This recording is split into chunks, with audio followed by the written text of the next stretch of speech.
to yard. Fast, affordable, convenient. Doctor's Hospital. Peace of mind is important when life happens. Doctor's Hospital. Always there for you. Call 949-6066. And Cayman Airways. Call them on 949-2311 to book your nonstop flights to Los Angeles and Panama. And Kirk Market. Experience a world of choice.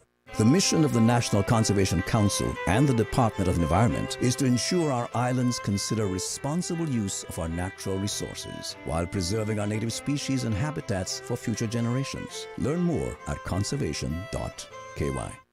We ask our listeners and viewers to avoid any statements or comments which are abusive, derogatory, malicious, or defamatory. Do not use indecent language or make any statement that is false or misleading. Call 1-800-534-8255, 949-6990, 949-8037, or WhatsApp us on 925-3261. Live from Radio Cayman Studio. This is For the Record with Orrett Connor. Hear from your government officials, independents, and the opposition on issues that matter to you. For the Record. Engage in an open dialogue between residents and lawmakers. With Orrett Connor. Informative, impartial, insightful. This is For the Record. For the Record. 1-800-534-8255. Your calls, your input. This is For the Record. And now, your host, Orrett Connor.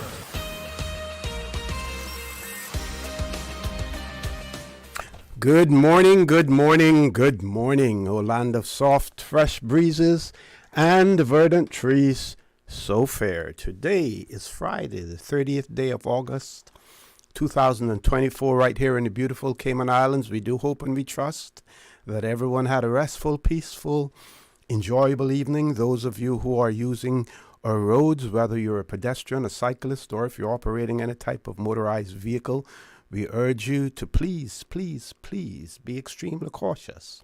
Ensure that you observe the rules of the road. Remember, the life you save may just be your own. And a further reminder, schools are open, school buses are on the road. School buses will be picking up students and dropping them off as well. Please, please be cautious. Ensure that you do not cross those vehicles illegally when they're stopped and their flashing red lights are on. There is nothing more important on our roads than the safety of everyone who will be using our roads as well. Please, please bear that in mind as well. So, hopefully everyone had a restful, peaceful, enjoyable evening. For those of you who are celebrating a birthday today, we want to wish you a happy birthday and to remind you that For the Record birthday shout-outs brought to you by Coca-Cola, who are proud to support your birthday shout-outs. Coca-Cola available across the Cayman Islands from Tortuga wholesalers. You should accept no substitutes. Taste the feeling with Coca-Cola. Those of you who have lost loved ones, again, we want to extend our sincere condolences to you. We hope and we trust that your faith will help to carry you through these extremely challenging times, and that the memories of your loved ones will be a blessing. Those of you who are ill and are either at home or at a medical facility here in the Cayman Islands or overseas, we wish you a speedy recovery. So, folks, want to thank you for allowing Radio Cayman and, by extension, For the Record into your homes, into your vehicles as you traverse the busy roads of the Cayman Islands, into your places of work, wherever that may be. I need not remind you that For the Record is a show produced by the staff and management of Radio Cayman, and it is geared towards keeping you abreast of issues as they arise and play out on the local, regional, and international scene. I have the distinct pleasure and honor of being your host, and you're welcome to join me every Monday, Wednesday, and Friday from 7:30 a.m. until 10 a.m. During that period, we do have our phone lines that are open, and we do have that distinct and beautiful radio voice of Miss Susan Watson waiting to take your calls on our numbers, our toll-free number provided courtesy of Flow, that toll-free number 1-800-534-8255. Also 949-8037, 949-6990. WhatsApp 925-3261 as well. So you're welcome to call us. And you can follow us on YouTube. You do that simply by subscribing to Radio Cayman live stream. This morning we will have guests in the studio at 8:15. We will have representatives from the Ministry of Youth, Sports and Heritage. We will be talking about Flourishing after 20 years, reflecting on Hurricane Ivan. And there's an event that will be taking place on Wednesday, the 11th of September. We'll be talking about that. If you have any questions or comments, I would advise you to please send them in to us, or WhatsApp number 925-3261. And later on at 9 o'clock, we will have persons from the Ministry of Education and the Department of Education Services to talk about CIFEC's temporary relocation as well. That has become quite a topic in the Cayman Islands and in the press to a certain extent. So we will have officials in the studio talking about that again. I will encourage you to please send us any comments or questions that you may have. That will make it much easier, because if you would note, one group will be in from 8:15 until 9 o'clock. That's 45 minutes, and we do have commercials within that period of time. Another group will be in from 9 until 10 o'clock, 1 hour, and they will be talking about CIFECs, but hopefully we can get them to talk about other preparations that have been made, for the beginning of the school year, what is taking place as well, to keep our listeners and our viewers, keep the public informed of what is happening. Meanwhile, let's look at the birthday greetings. Again, to remind you that For the Record birthday shout-outs brought to you by Coca-Cola, who are proud to support your birthday shout-outs. Coca-Cola, available across the Cayman Islands from Tortuga wholesalers. You should accept no substitute. Taste the feeling with Coca-Cola. So, Mr. Rayburn Ebanks celebrated his birthday yesterday, the 29th, and we want to send belated happy birthday greetings going out to him. And of course, yesterday, birthday greetings were going out to his entire family, and in particular, Mrs. Zeta May Borden as well. So belated happy birthday to Mr. Rayburn, and he turned, let me make sure I find,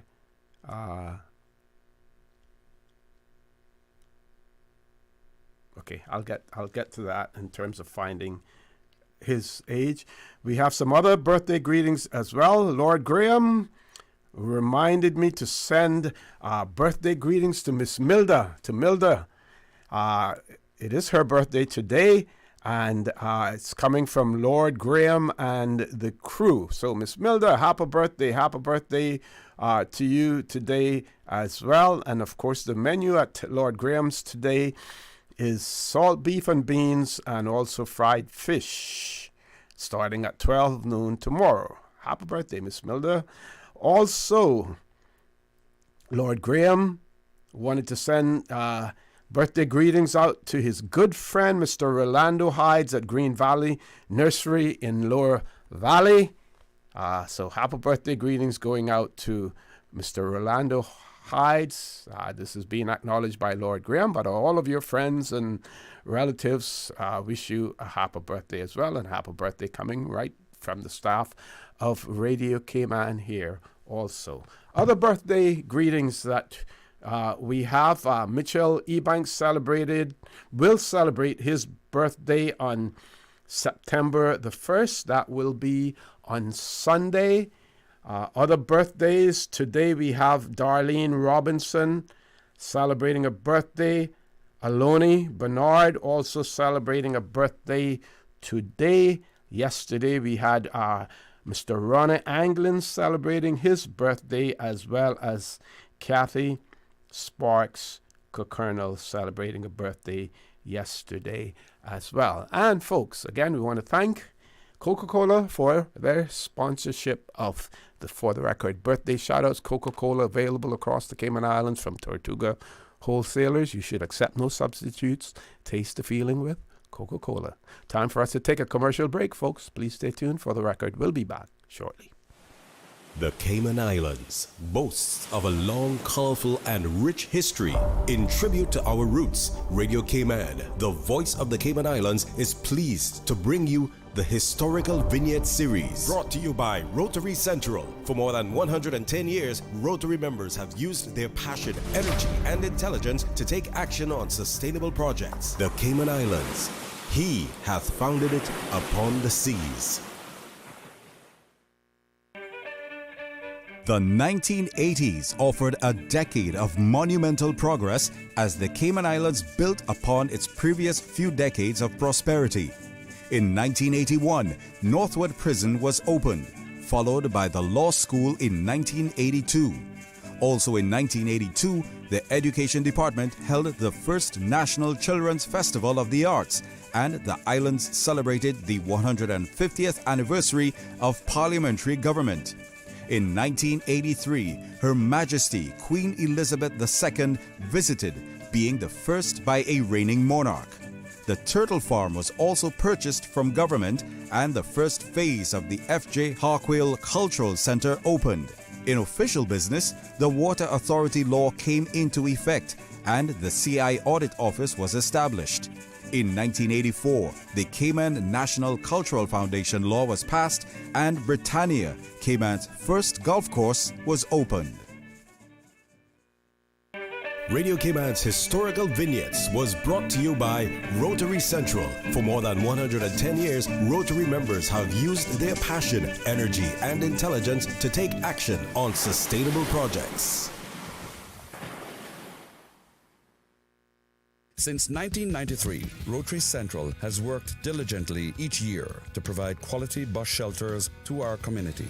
A traveling convenience to our school children, the elderly, young people going to work, guest workers, and visitors using the public bus. We, Rotary Central, help you, our advertisers, make it happen. Your marketing dollar travels a far way, positioning your message, your product, your services, your presence in over 83 bus shelters. Every dollar you spend, every advert you place helps to build another bus shelter, providing modest comfort for Cayman travelers. Reserve space now on the only billboard medium in the Cayman Islands. Email rotaryshelters@gmail.com. rotaryshelters@gmail.com. The Bus Shelters, a partner in community convenience. Another inspiration program by Rotary Central Cayman Islands. What's that? No sugar, same amazing taste? Coca-Cola Zero Sugar is here to stay. No one can stop me when I taste the feeling. Classic taste, pure satisfaction. Be sure to stop into any Tortuga location and get your own case of Coke Zero. Or grab an ice cold one straight from the cooler. Brought to you by Tortuga Distributors Limited. Coca-Cola, taste the feeling, Cayman.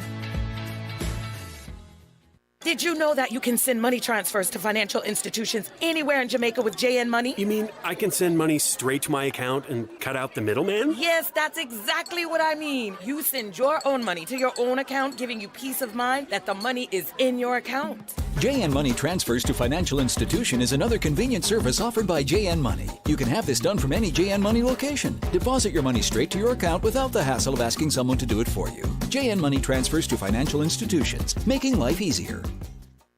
Did you know that Doctors Hospital provides urgent care services 24 hours a day, 7 days a week? and Doctors Hospital's urgent care physicians have access to the most advanced MRI and CT imaging in the Caribbean, providing reliable diagnostics when you need it most. When you need quality urgent care for an illness or injury, Doctors Hospital is here for you 24/7. Whether it's a migraine, chest or abdominal pain, shortness of breath, broken bones, or another urgent need, Doctors Hospital at the top of Walker's Road. Urgent care right now.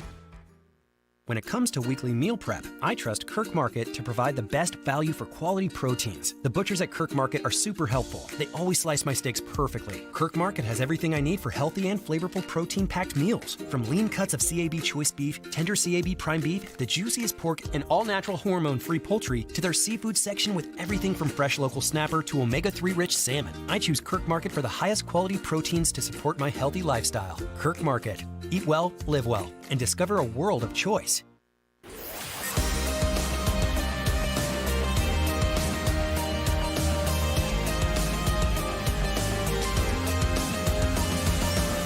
This is For the Record. Good morning and welcome back to For the Record. No guests in the studio yet. We will have guests in the studio at 8:15. They will be here until 9 o'clock, and then we will have guests at 9 o'clock until 10 o'clock this morning as well. So Mr. Rayburn Ebanks celebrated his 85th birthday yesterday. 85 years of age yesterday to Mr. Rayburn. Happy belated birthday to you, sir, and may you live to see many, many more as well. Okay. What can I share with you? So many things I could share with you this morning, but this one is interesting. This is extremely interesting, and I believe that some people here in the Cayman Islands would agree with this policy decision that is being made in the Turks and Caicos Islands, and maybe I can hope the article, it's not that long, I can share it with you. Developers will soon be mandated to find housing for foreign employees. That's in the Turks and Caicos Islands. We know here in the Cayman Islands, when you apply for a work permit, you have to complete an accommodation sheet. The applicant employee normally would complete an accommodation sheet showing where they will be living. In times past, that was to ensure that you knew where to find an individual if you needed to find them other than their workplace. As the Cayman Islands progressed, then there were other reasons, including for wanting that information, including ensuring that there's adequate accommodations for the persons. It was always extremely difficult to enforce, and it has become even more difficult to enforce in the Cayman Islands. Just wanted to preface this article by talking about what obtains in the Cayman Islands. And now we hear, horror stories about situations like this. Also, I was reading the article about the scams that are taking place in the Cayman Islands, and in particular, meeting that the Filipino, some of the members of the Filipino community had with their representatives, Zoom meeting in Washington, talking about conditions here in the Cayman Islands. What I found interesting in that talk was I looked over the article, and I never saw the terminology human trafficking being used. But what is taking place in the Cayman Islands, luring persons to come to the Cayman Islands with promises of jobs, job opportunities, getting money from them to provide those and then not providing them, that, folks, is a form of human trafficking. And that terminology was never, ever used in the article. And a few weeks ago, I did share with you about Canada and the migrant labor situation. And that article talked about the fact that Canada was basically almost like on the borderline in terms of, permitting human trafficking as well. Anyway, this article talks about the fact that developers in the Turks and Caicos Islands will soon be mandated to find housing for foreign employees. Developers bringing workers to the islands will soon be required by law to provide accommodation for them, Premier Washington Misick announced.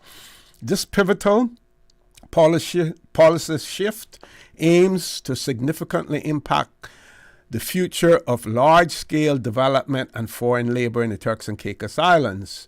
Misick, while speaking during a recent appearance on the talk show Expressions with host Robert Hall, made it clear that this policy is not just about regulating labor practices, but also about addressing the broader social issues that arise when companies fail to provide adequate housing for their workers. Any developer, and this is a quote, any developer, especially those involved in large-scale projects, will have to include a funded plan to house their expatriate workers as part of their overall development package. That is what the Premier stated.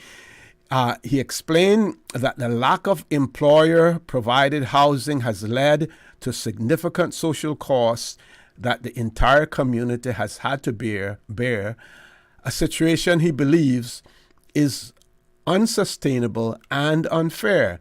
This policy aims to address the ongoing challenges related to housing shortages, particularly those exacerbated by the influx of foreign workers who often place a burden on the local housing market and social services. That's interesting, social services as well. Yeah, well, you can see why. Misick's approach reflects his administration's commitment to tackling the housing crisis head-on, recognizing that the social cost of housing foreign labor has long been borne by the local community. By mandating that employers provide housing for their workers, the government is not only ensuring that the burden is shared, but also promoting the development of well-planned, safe communities. Premier emphasized that this policy is part of a broader strategy to create a more equitable and sustainable housing environment in the Turks and Caicos Islands. The social cost of housing foreign labor has been passed on to the entire community, and so that has to be the responsibility going forward of larger employers to do, Misick asserted, highlighting the government's determination to shift this responsibility where it belongs, on the shoulders of those who bring in foreign labor. This announcement comes at a time when the Turks and Caicos Islands is facing, they use Turks and Caicos Island in the singular sense, and that's why it reads, is facing significant pressure on its housing infrastructure, with both locals and foreign workers struggling to find adequate accommodation. The Premier acknowledged the complexity of the issue, particularly the challenges faced by Turks and Caicos Islanders, but he made it clear that the government is focused on ensuring that housing solutions are available for all segments of society. In discussing the housing needs of locals, Premier Misick reiterated the government's commitment to prioritizing Turks and Caicos Islanders in the housing-related initiatives. He detailed the various efforts underway, including the establishment of a mortgage corporation and the acquisition of land for housing projects to enable that locals have access to affordable housing. I'm going to shorten my reading of that there just to say, we see governments, we see communities, we see the population, the voting population, resident population of countries asking for more development in their islands so that hopefully people can live, the inhabitants of those islands, in particular the indigenous inhabitants of those islands, can benefit from it. What we have seen is that many political leaders are not in tune with it. They don't know. There's no plan to adequately address the pressures that development brings upon a jurisdiction, especially small jurisdictions that have limitations as far as space is concerned as well. It is a challenge that current politicians and future politicians, not only here in the Cayman Islands, but throughout the Caribbean, need to be able to deal with. And that is why you hear people calling for the need for a proper development plan, because you have to be able to address all of the challenges that development will bring with it. Folks, with that, we have reached the top of the hour of the 8 o'clock news. Please stay tuned for the record. We'll be back immediately after the 8 o'clock news. Thank you, Mr. Connor. And studio time now by Price Right is a minute after 8. Shop happy at the Live Better sale, now on at the new look Priced Right. Save $50 on the Ninja Creamy Deluxe Ice Cream Maker, now just $219.99. Or transform your living space with the Samsung 55-inch QLED 4K Frame Smart TV for $899.99. Save $100. And get 15% off all patio sets. Happiness is finding quality products at great prices. Shop happy at Priced Right. Price is good until 3rd August 2024. Covering Little Cayman, Cayman Bride. Cover me. Radio Cayman in the Cayman Islands. For today's biggest news. Radio Cayman, the voice of the Cayman Islands.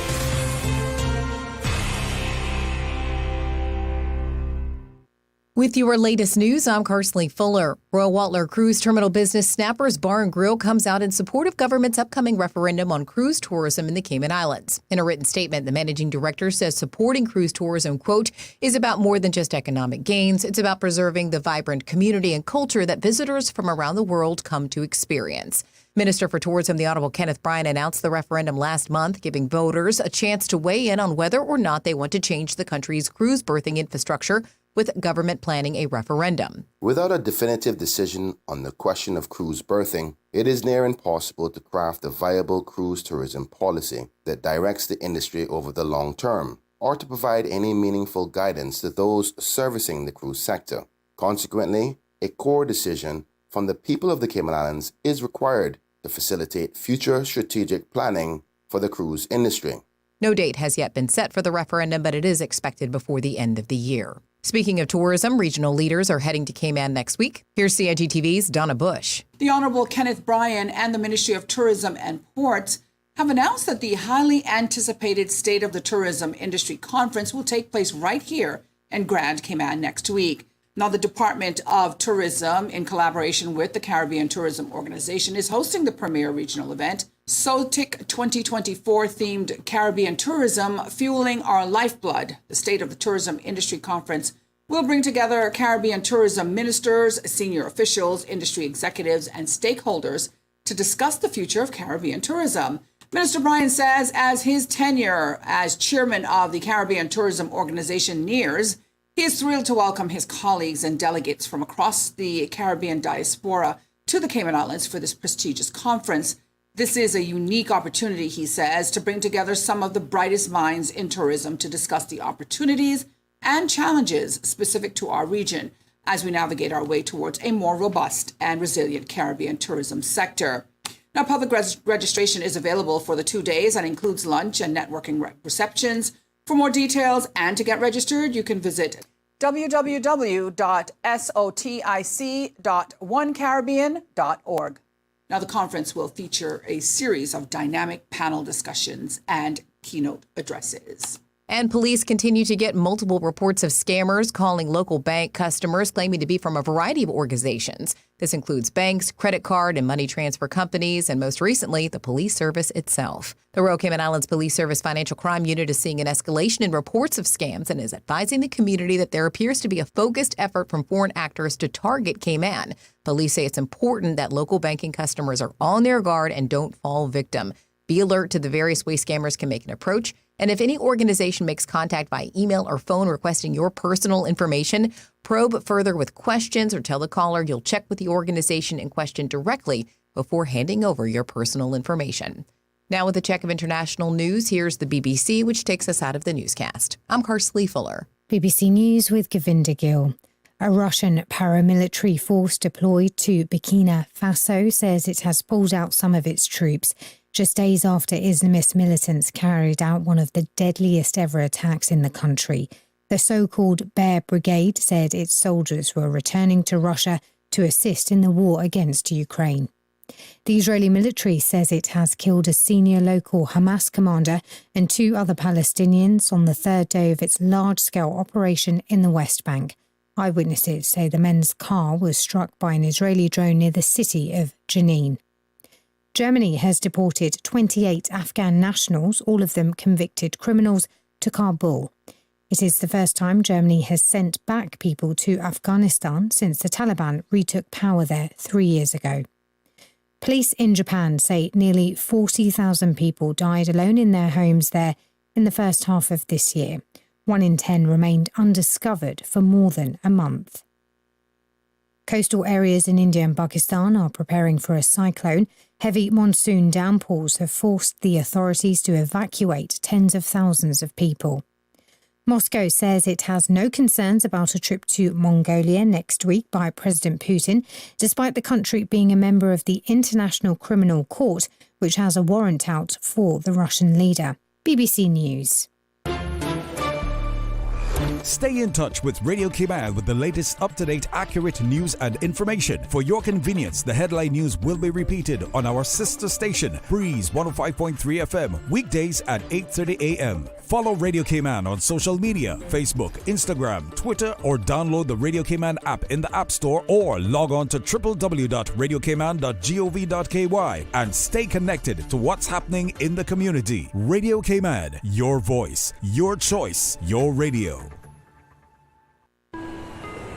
You deserve a unique vacation this year, one with easy non-stop flights from Cayman. Cayman Airways offers more non-stop flights to and from the Cayman Islands than any other airline. Now you can add Panama and Los Angeles to your travel bucket list. Skip the hassle of connecting flights. Panama is just a 2-hour non-stop flight from Cayman. And Los Angeles? Get there in less than 5 hours non-stop aboard Cayman Airways. Call 949-2311 or visit CaymanAirways.com to book your Los Angeles or Panama getaway today. This is Catherine Ebanks-Wilkes, and as the representative for West Bay Central and the Ministry for Sustainability and Climate Resiliency, I am concerned that our islands are at a high risk of loss and damage to seagrass beds. Stronger storms, warmer sea temperatures, and sea level rise can destroy seagrass beds. Culturally and economically important animals like green sea turtles and conch need seagrass to survive. To learn more about the climate risk to our islands, visit www.gov.ky/climate change policy. The 8 a.m. weather update brought to you by CG Britcay, where people come first.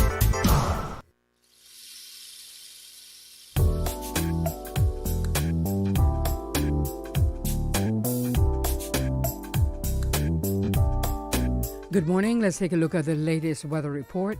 Current temperature is 86 degrees. Relative humidity is 83%. Your barometric pressure, 29.95 inches and rising. The wind is out of the east-southeast at 3 knots. Overnight low temperature was 81 degrees. Synopsis indicate isolated showers expected today in association with a tropical wave currently over the Cayman Islands. Radar images show isolated showers in and around the Cayman Islands moving towards the west. The National Hurricane Center has marked a tropical wave over the central Atlantic Ocean with a 50% chance of cyclone formation in the next 7 days. The Cayman Islands National Weather Service will continue to monitor the development of this system. The forecast for today calling for partly cloudy to cloudy skies with a 60% chance of showers and possible thunder. Temperatures today will be in the low 90s with a heat index near 105 degrees Fahrenheit. Your winds will be east to southeast at 5 to 10 knots, and seas will be slight with wave heights of 1 to 3 feet. Tonight, partly cloudy skies with a 30% chance of showers and possible thunder, and temperatures dipping to the low 80s tonight. Winds will be east to northeast at 5 to 10 knots, and seas will be slight with wave heights of 1 to 3 feet. Low tide will be this afternoon at 1:48, high tide again tonight at 8:19. The sun will set this evening at 6:40 and will rise tomorrow morning at 11 minutes past 6. And the outlook is calling for cloudiness and showers associated with the tropical wave to decrease from Saturday morning. That's tomorrow morning. And that's the very latest on your weather report. We were on the edge of a breakthrough. I knew the substance was extraterrestrial, but I didn't realize. Aunt Angie, what does this have to do with managing my insurance? Well, long story long, the entire lab exploded. And the radioactive sludge went everywhere. I ended up in the hospital for a few weeks, but I was able to manage everything with the CG Online portal. The online portal. Safe, convenient, simple. CG Brit-K. Good like that. The 8 a.m. weather update brought to you by CG Brit-K, where people come first. Since 1993, Rotary Central has worked diligently each year to provide quality bus shelters to our community. A traveling convenience to our school children, the elderly, young people going to work, guest workers, and visitors using the public bus. We, Rotary Central, help you, our advertisers, make it happen. Your marketing dollar travels a far way, positioning your message, your product, your services, your presence in over 83 bus shelters. Every dollar you spend, every advert you place helps to build another bus shelter, providing modest comfort for Cayman travelers. Reserve space now on the only billboard medium in the Cayman Islands. Email rotaryshelters@gmail.com. rotaryshelters@gmail.com. The Bus Shelters, a partner in community convenience. Another inspiration program by Rotary Central Cayman Islands. Shop at Funky Tanks, the home of electronics and more. Check out Funky Tanks' 2 locations, Shedden Road and Countryside Savannah, for loads of savings. In stock at Funky Tanks, both locations, stoves, fridges, and small appliances, mini split air conditioning units, sheets and comforters, all sizes, window curtains, cell phones and telephone accessories, musical instruments, karaoke and Bluetooth speakers, portable radios and portable fans are now available. Get yours for your hurricane kit. Funky Tanks. For more information, call 949-0998. The traffic report is brought to you by Subway. Enjoy a delicious start to your day with breakfast from Subway.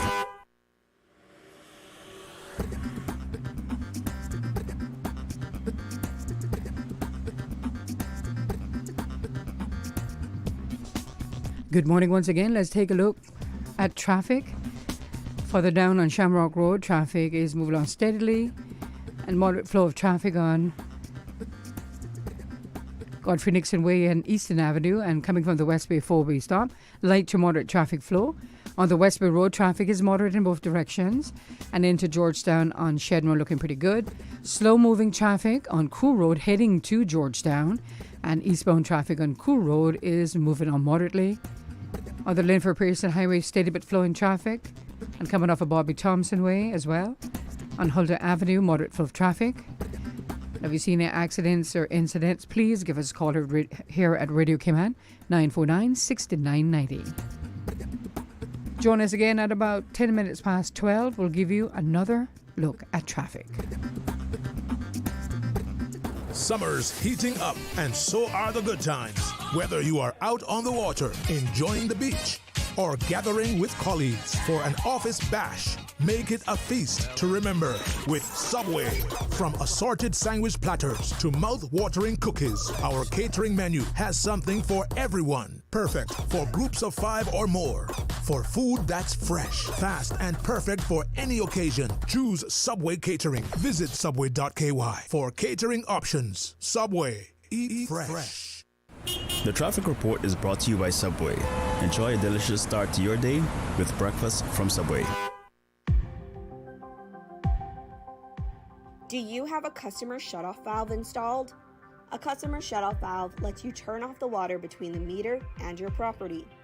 If you plan to shelter away from your home or prepare your business for a storm, turning off the customer shutoff valve can prevent unexpected high water bills and property damage should a leak occur in your plumbing. For more useful hurricane preparedness tips, visit the Water Authority's website at www.waterauthority.ky or follow us on social media. Undetected ear, nose, and throat problems can impede a child's overall progress in school and affect their physical, emotional, and social well-being. Pediatric ENT screening can help safeguard children's well-being and growth.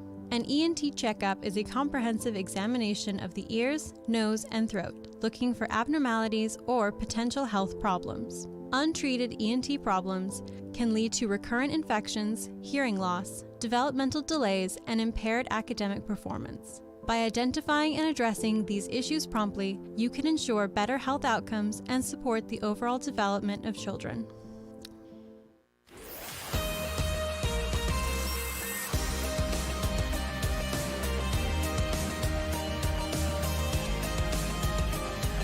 For the Record with Orrett Connor.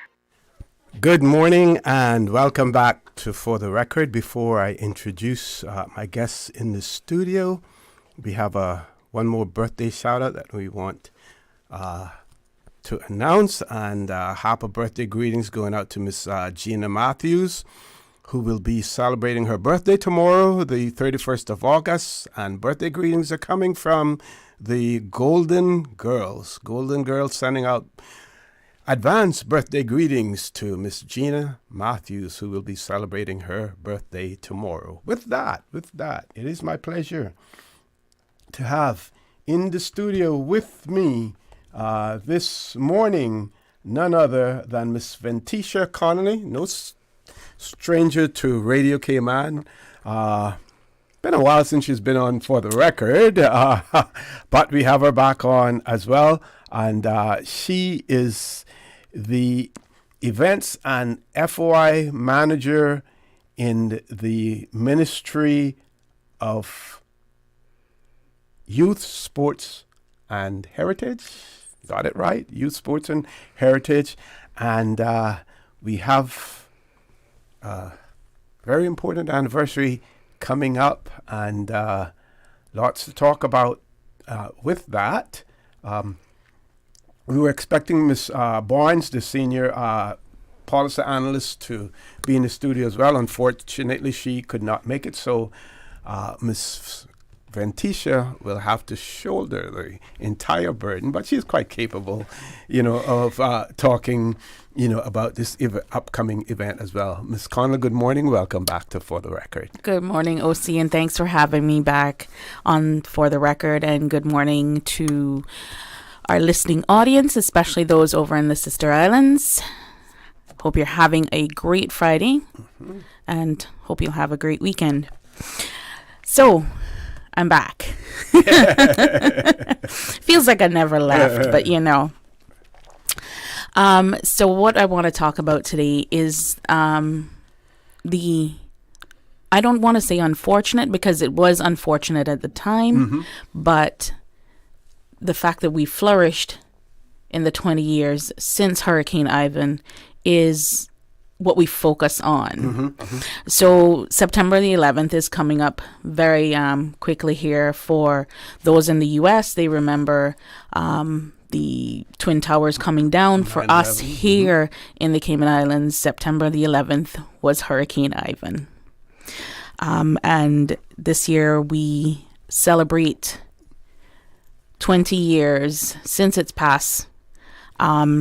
And so the ministry, in conjunction with the National Museum, will be hosting a event at our Cayman Collection Center, so the old motor museum down in Westby that we have transformed into a beautiful space. On September the 11th, we will be hosting Flourishing After 20 Years, a reflection of after Hurricane Ivan. And like I said, we don't want to focus on the devastation and the destruction that it brought. We want to focus on the flourishing that we've done since. We were talking about it in our team, and someone said, you know, their mother works in planning. And she said, you know, the one thing the planning department will tell you is that since Hurricane Ivan, all of their standards have gone top notch. You're not going to build a house now in the Cayman Islands or build any building without meeting some of the strictest code that there is in the Caribbean. So that's how we're flourishing, and how we want to talk about what was there before, because we lost a lot of our Caymanian heritage homes and things like that throughout the period, but how we've transitioned and we've flourished, not just physically in rebuilding the island, but as a people. We have. So we have to, you know, move into that positive connotation and step away from the negative. So that is that's what the ministry and the National Museum are joining forces together and doing. And so I'm here to kind of talk a little bit about what's going to happen, who's going to be there, because I mean, I let everyone know OC has already agreed to be the moderator for our little panel discussion that we're going to have. And I say little, but you know, whenever we have a panel discussion, we put a time limit on it, and then we forget about it. And I mean, when you have panelists that include Fred Sambula, who was the former weather director, and we've reached out to Mr. Kearney Gomez, who was the head of the National Hurricane Committee at the time. We've reached out to McCleary Frederick, who would have been HCMI at the time. The Honorable Makiva Bush, who was leader of government business at the time. So those persons, and yourself, who was cabinet secretary at the time. And then the recovery manager afterwards, cabinet appointed me as the recovery manager for the Cayman Islands. So you guys were in the thick of it, preparing as best as you could, because I mean, we also have to look at the advances we've made in weather prediction, in disaster management and mitigation. So you run the gamut of it. And so we do want our panel to focus on what you guys had to do to prepare as best as you can for that time. But then we're including panelists like Danny Coleman and John Tibbetts, and our current deputy governor and premier, who can talk about how we've advanced in 20 years. Yes. So, I mean, John can talk about the fact that the last big storm we had coming in here, and very early in the season, we could predict that path pretty much down to a couple miles, so that, you know, the government itself had us prepared well in advance. You know, so we talk about what was and now what is. Yeah. And my question would be also, do we have someone from the government financial side of things? And the reason that I mention that is that I continue to harp on the fact that when the representatives from the ECLAC, the Economic Commission for Latin America and the Caribbean, came to Cayman after Hurricane Ivan, and wanting to make assessments and wanting to make comparisons, they lamented the lack of data that we had here in the Cayman Islands, because for whatever reason, we were not geared to towards data points, and it made their job much more difficult. And it would be curious to know where we are now as far as data is concerned. So maybe someone from the economics and statistics unit can talk about how the government has progressed since then as far as data collection is concerned as well. That would be interesting to know. Private sector, I'm sure that they have learned quite a bit from it. They you don't hear a lot from them. For instance, we do know and we suspect that there are companies who have contingency plans in place in terms of either relocation or relocating their staff or evacuating their staff and things of that nature. And to me, it shouldn't be a secret. They should share that with everyone, in terms of what they're doing, so that others, will have some sort of a blueprint to follow as well. So I will say to you that Wednesday, today's Friday, Wednesday, this was dropped in our laps. And I heard from you when Wednesday too, right? Yes, you did. Actually, I was in that meeting when I called you. Okay. And so we had a 2:30 meeting with our chief officer, and we were meeting about another event that we have coming up. And we got to the end of that meeting, and she goes, and we were all starting to pack up, and she goes, "Oh no, we're not finished. I got another big project for you guys." And I just turned and I looked at her and I went, "What's the date on the project?" And she goes, 2 weeks. Wow. 2 weeks to the date, she said. I was like, whew. All right, let's pull a miracle. But in planning, I enjoy actually talking to you when I give you, what we're doing, because people that I wouldn't have thought about, because I will say to anyone, I wasn't here for Ivan. I was actually in university. I left about a week and a half before Ivan hit to head back to university for the start of the fall semester. So I wasn't here. I don't know what everyone went through with that. And in partially, I wouldn't have felt a lot of it, besides the fact that a lot of kids and whatnot moved to the BRAC, because I would have been in the BRAC at the time. Now, if we talk Paloma, I can give you the rundown. That's a part of me that I hear the word Paloma and I shiver and remember that the nights of listening to a generator as we tried to sleep. But hearing people talk about Ivan and the devastation and the hurt that it caused is quite traumatic. It is. Yeah. My current partner lived in West Bay. He lost his truck going to get his mom, who was living at a different house at the time. So he always talks about this yellow Ford Ranger that he had that was submerged when he got to a certain point and didn't realize how much standing water was in that place.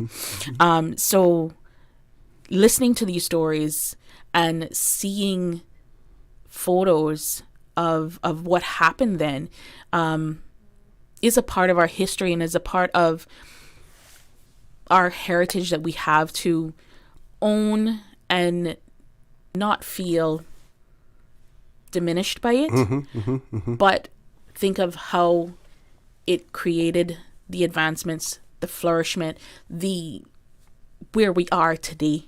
I keep saying when we talk about heritage, you need to know where you're going and know where you are now. You have to know and understand where you came from. So this is a part of that journey for us.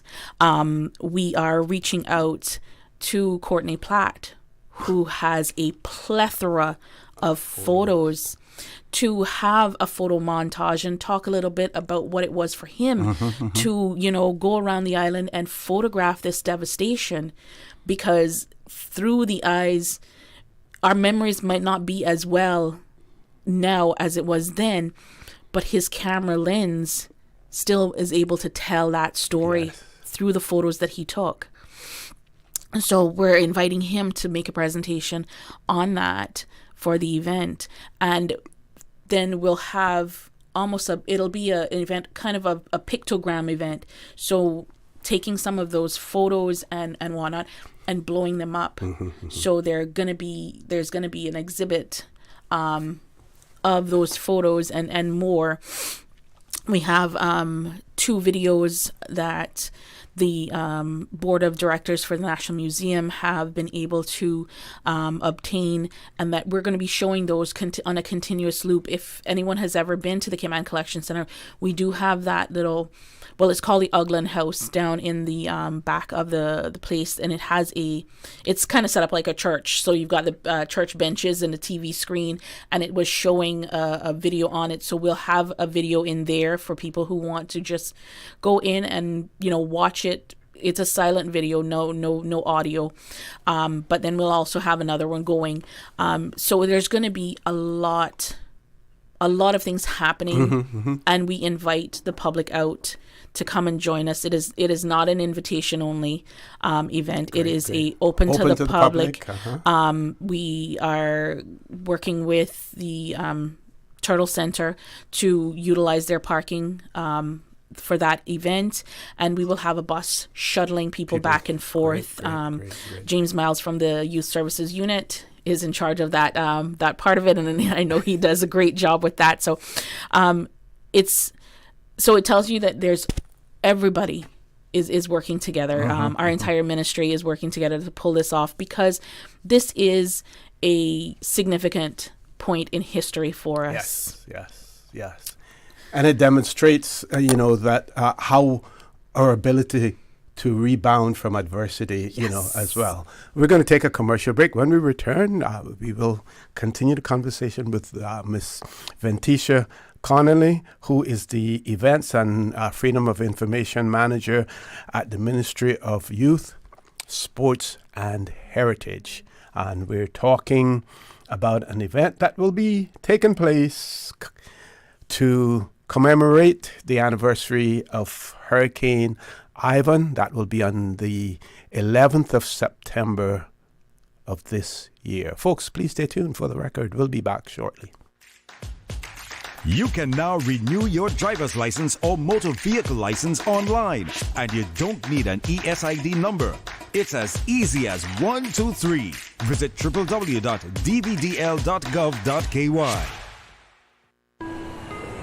You deserve a unique vacation this year, one with easy non-stop flights from Cayman. Cayman Airways offers more non-stop flights to and from the Cayman Islands than any other airline. Now you can add Panama and Los Angeles to your travel bucket list. Skip the hassle of connecting flights. Panama is just a 2-hour non-stop flight from Cayman. And Los Angeles? Get there in less than 5 hours non-stop aboard Cayman Airways. Call 949-2311 or visit CaymanAirways.com to book your Los Angeles or Panama getaway today. When it comes to weekly meal prep, I trust Kirk Market to provide the best value for quality proteins. The butchers at Kirk Market are super helpful. They always slice my steaks perfectly. Kirk Market has everything I need for healthy and flavorful protein-packed meals. From lean cuts of CAB choice beef, tender CAB prime beef, the juiciest pork, and all-natural hormone-free poultry, to their seafood section with everything from fresh local snapper to omega-3 rich salmon. I choose Kirk Market for the highest quality proteins to support my healthy lifestyle. Kirk Market. Eat well, live well, and discover a world of choice. We are silver winners, and we have you to thank for it. The Board of Directors, Management and Staff of BF Insurance Company Cayman Limited wishes to express our gratitude to you, our clients, partners, family and friends for voting in the Best of Cayman Islands 2024 and making us silver winners in the health insurance category. Thank you for trusting us with providing quality health insurance to protect you and your loved ones throughout the years. We promise to always make your health our priority.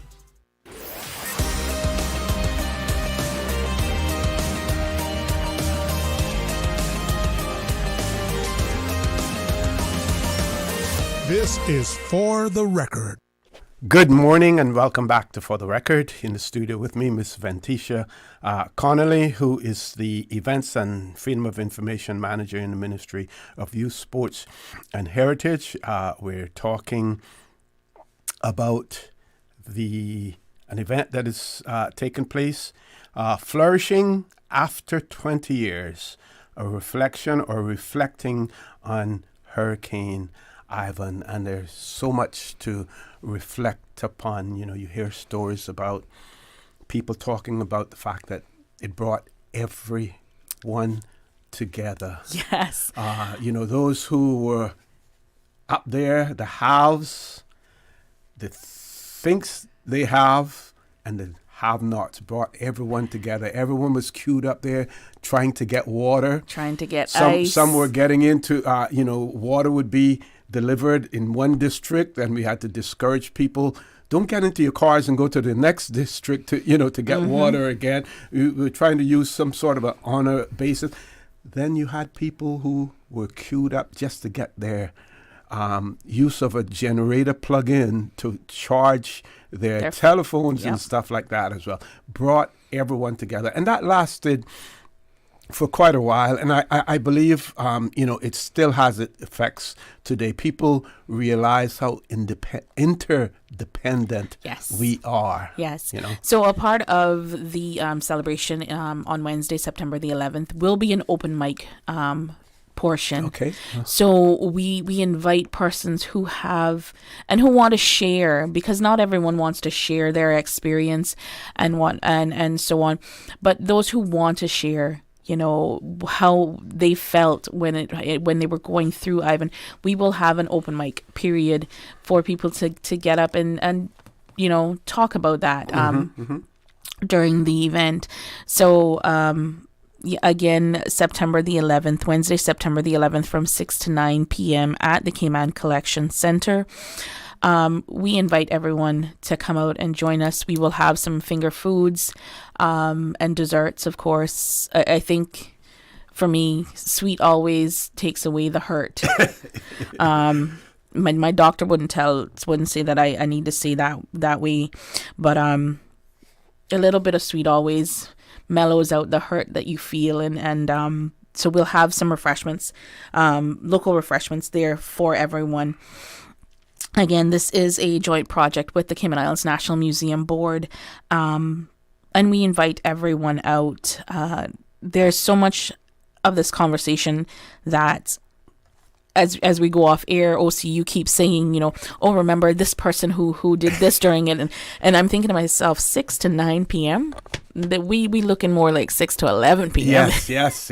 and that's the thing, we don't want to say that it'll be till 11, but if the conversation is that engaging and happening, I'm not gonna to tell you to cut the show. I'm gonna tell you, go ahead, go on. Okay. Because the next morning I actually have a day off, and I won't have the excuse to say we have to go to a commercial break. Yes. So, we want to bring our peoples together. I mean, a lot of what we do in the Ministry of Youth, Sports and Heritage is bringing our people together. You mentioned off here people like Jennifer Dilbert and Mark Scotland and Will Pinot, who, and I say it again, because I wasn't here, I wouldn't have known those names and what the roles they played. But I'm going to reach out to them today, and if they're listening to the radio, you've got my number. Reach out to me and be a part of this. People like Woody Foster and those, and the business sector. I do want to know what contingency they have for a disaster. I mean, we saw that kind of during COVID. But we still had everything running. We still had electricity. We didn't have to worry about that. We didn't have to worry about certain things. What kind of disaster planning do they have in place? They have these bigger warehouses and so on. And they have the ability to assure people you don't need to make a run on the products that we have. We have more than enough. Yes. Yes. So I do think this is a wider conversation. And sort of like Emancipation Day, it's a conversation that continues after the event is done. Mm-hmm. Well, you could take this back to your ministry as well. One of our listeners, I think this is on Facebook, Ms. Susan. The comments on Facebook are, person says that we should make this a national holiday. September 11th, should be, a national holiday, as well. And in mentioning Miss Jennifer Dilbert, I just want to say that she was the Cayman Islands representative in the UK. She headed up our office there.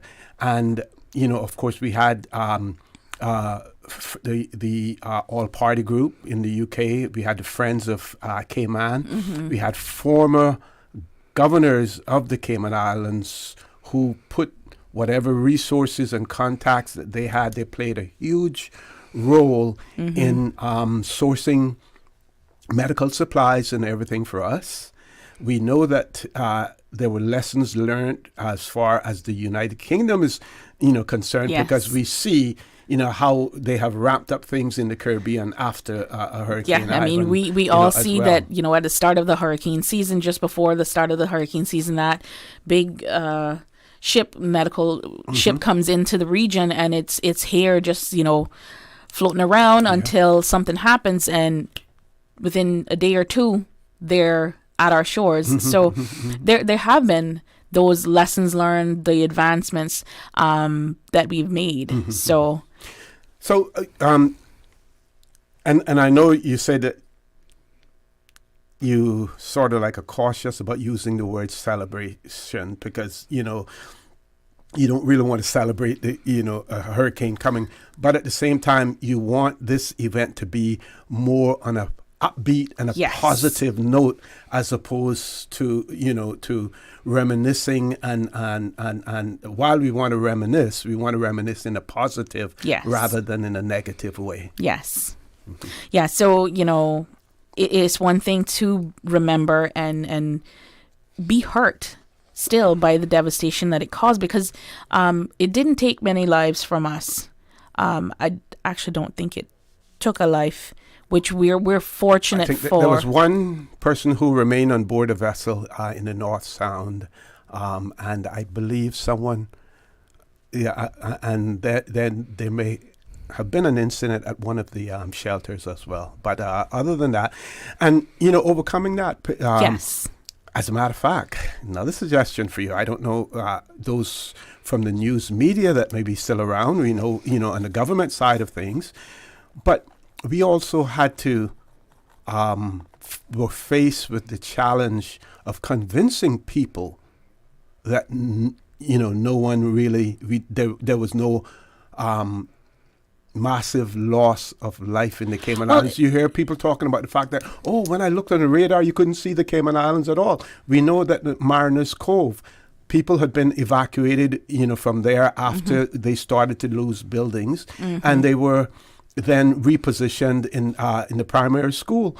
But the talk was that, the whole of Mariners Cove had been wiped out, including, all of the occupants of those places. So we had to overcome all of that as well. I mean, because when we think about it, Puerto Rico, for example, when Hurricane Maria went through Puerto Rico a few years ago, one of the first things you heard coming out of Puerto Rico was the death toll that had taken.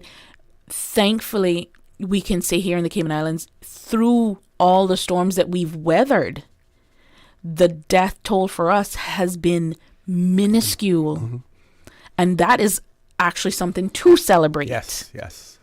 And so, yes, as much as we don't want to celebrate, we give thanks and we reminisce on what was and what now we have and what will come as we continue to advance with preparations for a storm.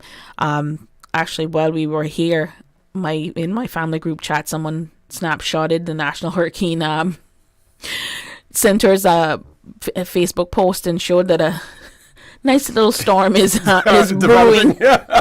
Yes. So it is unfortunate at the time of the year for it to stay south and not turn before it comes to us. So we just need to, one, keep an eye out on it and you know, be prepared. I mean, I will say, even now, I know I prepare, my family, we prepare throughout the year, and come the 1st of June, I've always got my couple cases of water in the house, not just for the family to have, but we have dogs. We have 3 dogs also, so they've got their own water supply. They've got their own food supply. So, you know, we're always now leery of what was in the back of our minds, so that we don't get caught unaware again. And so that's a part of the conversation that we have to have. So I'm really looking forward to September 11th. Okay, we're going to take a quick commercial break. When we return, we will have the final segment with Miss Ventisha Connolly, who is the Events and Freedom of Information Manager in the Ministry of Youth, Sports and Heritage. We're talking about an event taking place on Wednesday, the 11th of September, to commemorate the Hurricane Ivan. That is going to take place on the 11th of September, and she will give you more details about it. You don't need an invite, to be there as well. We want as many people to show up as possible. Don't change that dial, though. Please stay tuned for the record. We'll be back shortly.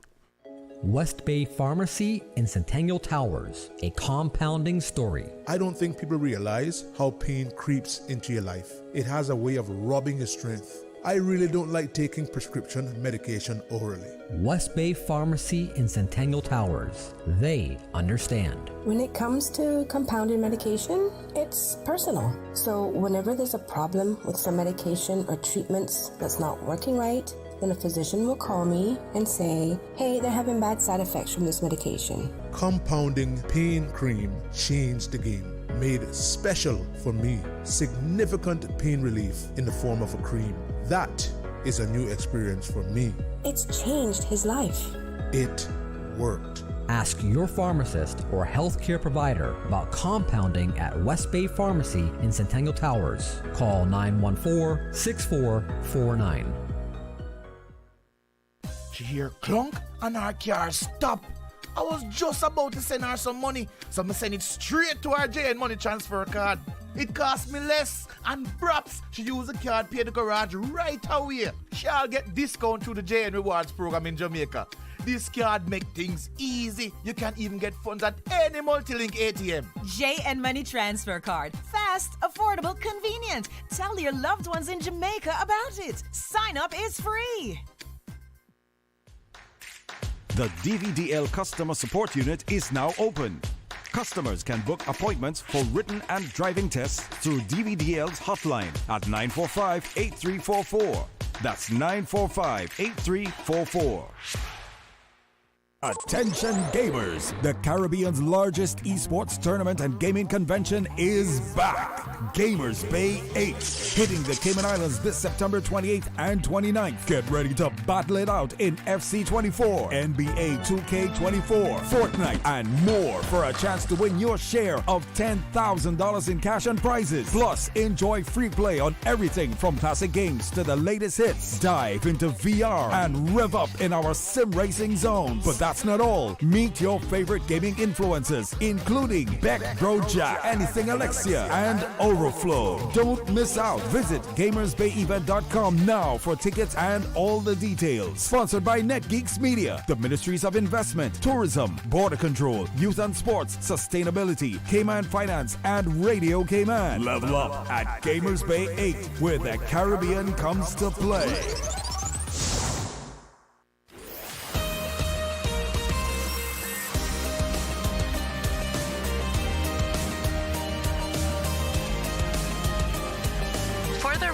With Orrett Connor. Good morning and welcome back to For the Record. We're on the last of this segment of the show. We're discussing an event that will be taking place, sponsored by the Ministry of Youth, Sports and Heritage. The discussion is taking place with Ms. Ventisha Connolly, who is the Events and Freedom of Information Manager within the ministry. The event is titled Flourishing After 20 Years, Reflecting on Hurricane Ivan. So we want all those persons to have enough time to plan, just as much time as you had, to plan for it as well. So let's give them the details about the what, the when, and the where. So, like OC said, it's Wednesday, September the 11th, on the anniversary date, 6 to 9 p.m., and it's going to be at the Cayman Collection Center, which is the former Motor Museum down in Westby. We ask that persons attending park over in the Turtle Center's open parking, and we will have a shuttle running to take people back and forth. And it is open to the public. It is free. We invite everyone to come out and join us and be a part of this conversation of healing. What's an idea what the capacity of that building is? 200. Ooh, okay. Yeah, 200. So I'm planning for finger foods for 150 people. So food, drinks. Well, you can do the 200, and if only 150 show up, I'll eat for the other 50. I'll eat the desserts. You can have the savory stuff. But yeah, so we're planning for between 150 and 200 persons to join us. There will be seats, so our older Caymanians who want to come and join, there will be chairs throughout the facility.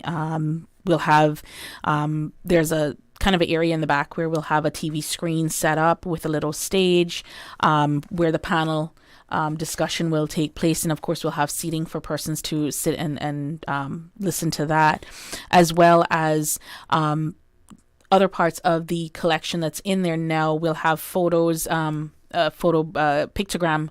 kind of walk through, as well as videos happening in the Uglan House display area of the Cayman Collection Center. So yeah, we really are looking forward to this event. And you want it to be uplifting. You want it to be positive. You want to have a positive atmosphere, positive talking points in terms, because we have come a long way since then. And while we would not want to distract from the fact that there are probably still persons out there who have been affected one way or the other by Hurricane Ivan and may not have recovered sufficiently like others have as well. And just to bear that in mind. Yeah, so, we hope to have persons there who can talk about their experiences. The panel that we'll have to talk about what was and what is now. We're looking at having the likes of Fred Zambula, who was the former weather director at the time, Mr. Kearney Gomez, the head of the National Hurricane Committee at the time, McCleary Frederick, who was the head of HCMI at the time, and the Honourable Makiva Bush, who would have been the leader of government business at the time. Now that title is Premier. And then have persons like Danny Coleman, who is now the director of HCMI, and John Tibbetts, the now Director General of the Weather Service, our Deputy Governor, the Honourable Franz Manderson, as well as our Honourable Premier, the Honourable Juliana O'Connor Connolly, talking about the advancements we've made since then and how we are prepared. And I'm going to reach out to the folks that you've mentioned to me since we've been having this conversation, like Mark Scotland and Will Pinot and Miss Jennifer Dilbert, to see if they want to join the conversation. Because if you don't have the full picture, you never kind of understand where where the conversation is going. So any one of those who are listening to the radio this morning and want to be a part of the conversation with us and be a part of this event, please feel free to reach out to myself in the ministry or one of my team members. My phone number is 926-0633. Email is ventisha.conley@gov.ky. or you can reach us at ysch-events@gov.ky. We're looking forward to a really, really spectacular event. This, again, is a joint project with the Cayman Islands National Museum Board. So it's going to be big. Mm-hmm, mm-hmm. And just a little bit of information. At the time, the governor of the Cayman Islands was, the late Bruce Dinwiddie, as well. And you say that, and in the conversation we were having while planning this with my chief officer, she said, one thing that she remembers, and it was so striking for her, was the fact that Governor Dinwiddie broke down and cried. Yes. From the devastation that was there. We always think of those persons in that upper echelon of government and whatnot to be very stoic and not to show that emotion. But when you're faced with the reality in front of you, you sometimes can't help that. But it also goes to show that he's human. He was human, just like us. So, unfortunately, the late governor has passed, because he would have been one that we would have loved to have, there with us. So I'm really looking forward to listening to the conversation that will happen. And I'm probably safe on saying that we'll have this event recorded, so that we can put it back out on CIG, their YouTube page, or even CIG TV, for people who weren't able to come out and join us. Not that they don't have enough notice. I'm giving you all 2 weeks notice to come out and join us. But so we look forward to reminiscing but celebrating. And again, just to hype up the expectations of persons who would want to attend, some of the things that they can expect to see, to be treated to in terms of... So we hope to have a photo montage from Mr. Courtney Platt, with the photos that he's taken over throughout the time there. The panel with the panelists that I just spoke about will be part of it. We've asked the Honorable Premier to bring some remarks. There will be an open mic period where we invite the general public who's there, who want to talk about and tell others about their experience through the storm and after, to be a part of it. So we will have a few bits of entertainment. It's gonna be a well-rounded event.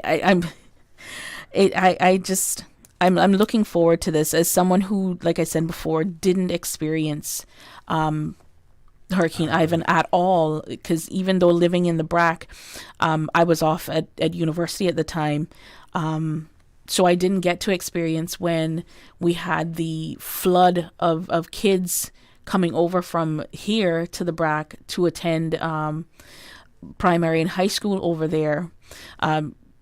Miss SPA Barnes, who would have joined me here at the time, was a teacher. And she was relocated to the BRAC after Ivan with students to teach. And she always talks about how, she was teaching in a makeshift classroom with very little, but what little they had, they made it work. So, persons like that, her and the head of the youth services unit now, Mrs. Melanie Bryan Waugh, she was also she was a teacher at the time also. And both of them were relocated, Miss Barnes to the primary age and Miss Bryan Waugh to the high school. So, those type of experiences, we love to hear the stories. And well, here's another thing also that you may want to consider. The impact that Ivan had on the BRAC in terms of, you spoke about relocation, the impact that had there, and maybe to hear from someone from the BRAC, maybe a former district administrator or whatever, in terms of how they we're able to accommodate and to handle that as well. Okay, some quick final comments, if you reminders. So, reminder for everyone: the event is Wednesday, September the 11th, from 6 to 9 p.m. at the Cayman Collection Center, the former Motor Museum in West Bay. It's titled "Flourishing After 20 Years: A Reflection on Hurricane Ivan." We invite everyone to come out and join us. If you are coming, you can park over at the Cayman Turtle Center's parking, and we will have shuttles running back and forth. But yeah, we really, this is now the start of our last half of the year for the ministry, and we have a ton of things coming up. So OC, today is the first day that I'm here with you. It won't be the last. September is a planning month. We've got this one event, but then we hop right into October, which is Older Persons Month. So we have our Older Persons Talent Show that I'm going to come back and talk to you about.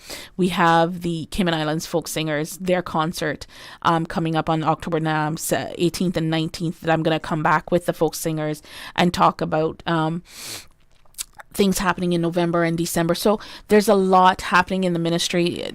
We ask people to tune into our Facebook and Instagram pages if they want to know more. We put everything there so people will know. And this information will be on our Facebook and Instagram page. Excellent. If anyone wants to get more information, they can also reach out to us in the ministry. My number is 926-0633, and email us at ysch-events@gov.ky. Okay, folks, that was the voice of Miss Ventisha Connolly, who is the events manager and FOI manager in the Ministry of Youth, Sports, Youth, and Heritage, talking about commemorating Hurricane Ivan. We're going to go to our headline news. When we return, we will be talking about CIFEC, that relocation, that conversation will take place with Ms.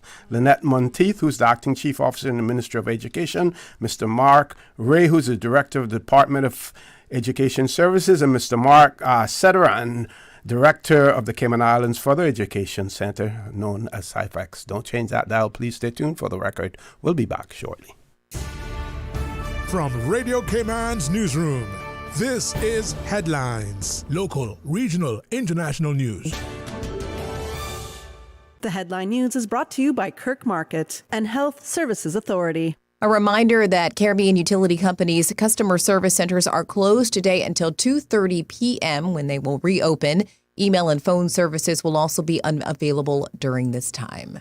One of the F-16 fighter jets sent from NATO allies to Ukraine has been destroyed. The aircraft went down amid a barrage of Russian missiles Monday, killing the pilot and marking the first loss of its kind since the planes were delivered earlier this month. The cause of the crash was not a direct result of an enemy missile strike, and it said the pilot destroyed 3 cruise missiles and 1 drone in Russia's largest aerial attack to date. The Israeli military says it has killed the head of the Palestinian armed group Hamas in Jenin and 2 other fighters as a major operation continues for a 3rd day in the north of the occupied West Bank.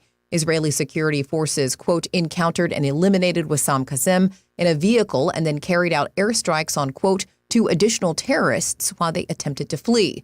The Palestinian Health Ministry said the 3 men were killed overnight in the southeast part of Jenin.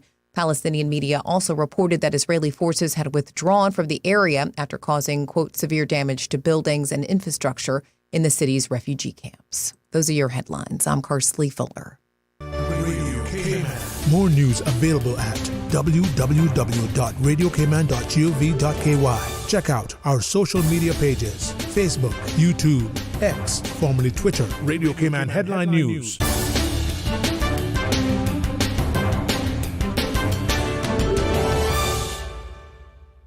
The Health Services Authority would like to thank you, the Cayman community, for voting us the Best of Cayman Islands 2024 in 13 medical categories. As the largest and longest healthcare provider in the Cayman Islands, we have been caring for you for many generations, helping the people of our islands live longer, healthier, and happier lives. At HSA, we are committed to caring for you. For more information, visit hsa.ky or call 949-8600. When it comes to weekly meal prep, I trust Kirk Market to provide the best value for quality proteins. The butchers at Kirk Market are super helpful. They always slice my steaks perfectly. Kirk Market has everything I need for healthy and flavorful protein-packed meals. From lean cuts of CAB choice beef, tender CAB prime beef, the juiciest pork, and all-natural hormone-free poultry, to their seafood section with everything from fresh local snapper to omega-3 rich salmon. I choose Kirk Market for the highest quality proteins to support my healthy lifestyle. Kirk Market. Eat well, live well, and discover a world of choice.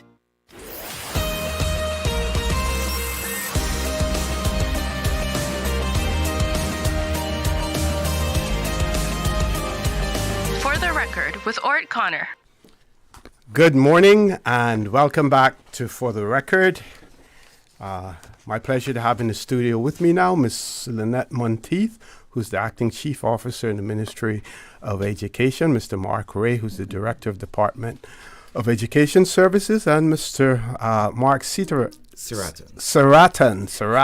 Gotta get that right. I think I said Seerattan earlier.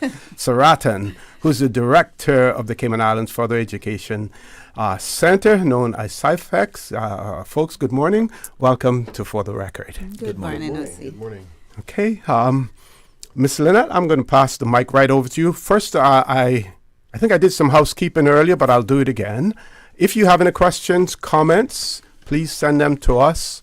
Our number, WhatsApp number, 925-3261. We simply do not have sufficient time to take phone calls during this segment, so we're asking you, if you have questions or comments, please direct them to our WhatsApp number, and we will then get those questions or share your comments with our panelists here in the studio. Ms. Monteith, over to you. So good morning again, OC, and good morning to those watching on YouTube. Thank you for having us this morning. Wanted to start this morning by just making a brief comments between myself and the director on our start to the school year. And I want to start by saying we've had a great start to the school year.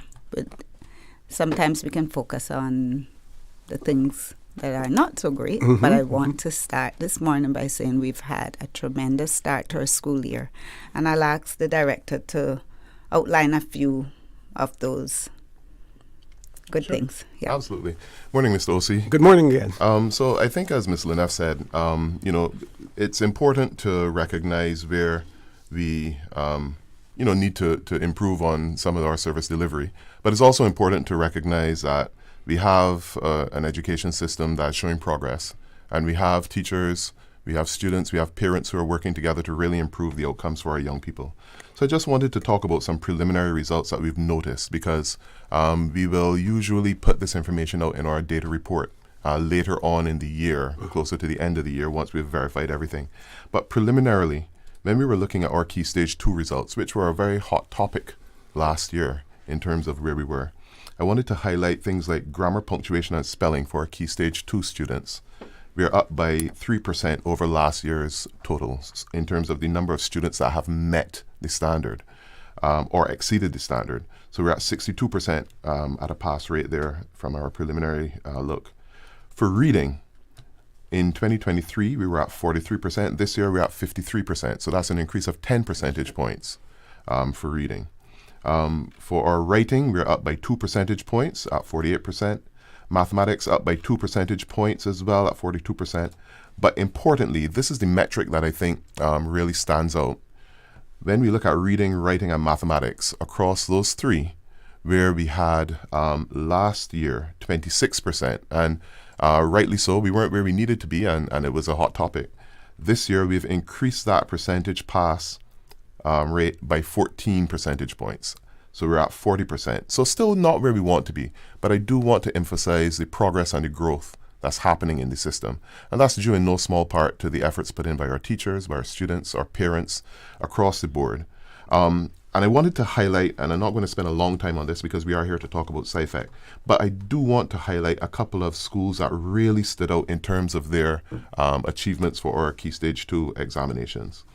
We have Spot Bay Primary School over on the Brat. In grammar, punctuation, and spelling, and in reading, they were at 86% of their students meeting the expectation or exceeding. I want to highlight Edna Moyle Primary School at 82% of their students with grammar, punctuation, and spelling. And in mathematics, where we are usually, across the world, where we see struggles in mathematics, the Caribbean Examinations Council, they noted that pass rates at secondary across the region were down. But in mathematics for Edna Moyle Primary School at primary level, Key Stage 2, they're at 76%. And it's noteworthy that that is above the UK average. So we have schools that are performing quite well at our primary level, and Mr. Mark will testify at CIFEC, and also our secondary principals will testify to the good results that we continue to get at secondary. So I do want us to contextualize our education system and recognize that while we have some areas that we could improve with regard to our provision for CIFEC, and we'll talk about that now, that we are in a state of improvement, we are in a state of progress, and importantly, our students are demonstrating that. And what can we attribute this success to and these improvements? The hard work of our team. Mm-hmm. So at the end of the day, good teaching and good learning outcomes are due to the successes that we see. The research will tell you that the number one thing that impacts student outcomes is quality teaching. So that's the first thing that we can point to right away. Then we have things like students and their own efficacy in terms of understanding, what they need to do in order to succeed. We talk about parental involvement. So it's a combination of things that are deliberate. They're not by chance, because we are working on professional development. We're working on parental engagement. We're working to make sure that students understand where they are and where they need to be and what they need to do to close the gap. So all of those things combined will result in improved outcomes for our young people. But it's over a period of time. Yes, yeah. And while I have you on the mic, Mr. Ray, a few shows ago I commented and I shared information with my audience about other jurisdictions that are having challenges as far as recruitment of teachers. We see, for instance, Jamaica looking to recruit teachers from Ghana, Philippines, and other jurisdictions, where at one point in time, Jamaica was the source of, recruitment of teachers for other jurisdictions as well. How are we when it comes to our ability to recruit qualified teachers? Yeah, we're in the same position as the rest of the world. So we continue our recruitment efforts, and they've gone reasonably well. But of course, as you said, everyone is looking for teachers all across the world. So we are in a reasonably good position in terms of our staffing, but we continue to have some challenges, particularly in areas that are quite unique and rare. So we will find some of our specialist provision, for example, may be difficult to access staff for that, or subject areas that are high demand. It might be difficult to provide, but we are quite well resourced in our schools, and we continue to deal with the challenges as they come along. Excellent. Ms. Lyneth, I'm going to get you to, co-moderate with me, because I want to ensure that you get the message across that you want to get across. And that is one of the reasons why we're asking people to, if you have questions or comments, send it in by WhatsApp, because we really want you to fulfill your agenda this morning as well. Mm-hmm. So with that said, we're here this morning in a spirit of transparency in terms of what is now a very hot topic about the accommodations for the Cayman Islands Further Education Center. And I'd just like to start off by saying that the continuity of student learning is our priority. Housing staff and students in accommodations that are safe and fit for purpose for that student learning is a priority for us. And as a result of that, the planning that has had to happen because of the accommodations at the Old George Hicks site not being available has taken that into consideration, and that has remained at the forefront. So during that planning, what has remained at the forefront is ensuring that continuity of provision, nothing less than what they would have had before, ensuring that we minimize the disruptions to their learning in terms of the location of that provision, and to assure our listening audience, our parents, our staff, that all of the services will be provided. So in addition to the educational services, transportation will be provided, and we will continue our free school meals provision as well. I know that there has been some concern about timeliness and about communication, and I would like to say that we do recognize that in terms of timeliness and communicating, that is an area that really concern our parents, concern our staff. We have had to work with external agencies, which take some time when you're negotiating, but also we've worked with staff, we've worked with parents in order to get their views and their opinions on the plans that could occur. And again, when we put those into place, that might mean that you have to go back to the drawing board. So we do acknowledge and we do continue, because we feel that communicating with the stakeholders is really important. Parents have to plan for their children, and staff have their own planning to do, and they have their own familial or other activities that they have to sort through. So whilst we do recognize and we agree that there has been some concerns with regards to timeliness of communication, we want to assure our staff, our parents, our community that ensuring that our students are in accommodations, that they will get what they need to get from the educational provision, and that it is suitable accommodation remains our top priority. Okay, folks, we have to take a commercial break. When we return, the conversation will continue talking about CIFEC. That conversation has taken place with the Acting Chief Officer in the Ministry of Education, Ms. Lyneth Monteith, the Director of the Department of Education Services, Mr. Mark Ray, and the Director of CIFEC, Mr. Seerattan. Correct. Got it, Mr. Mark Seerattan. Don't change that dial. Please stay tuned. Remember, if you have any questions, comments, please send them to us. WhatsApp number 925-3261. We don't have the time to take telephone calls this morning. Please stay tuned for the record. We'll be back shortly. There you go, sir. Thanks for choosing JN Money Transfer. Boy, thanks to JN Money Transfer, I can stay right here in Cayman and pay Mama bills back home in Jamaica. Her water, light, phone, and other bills never late. Every month I pay everything in one place. Make payments to over 30 companies in Jamaica through JN Money Transfer. Fast, affordable, convenient. Call 1-800-744-1163 for details.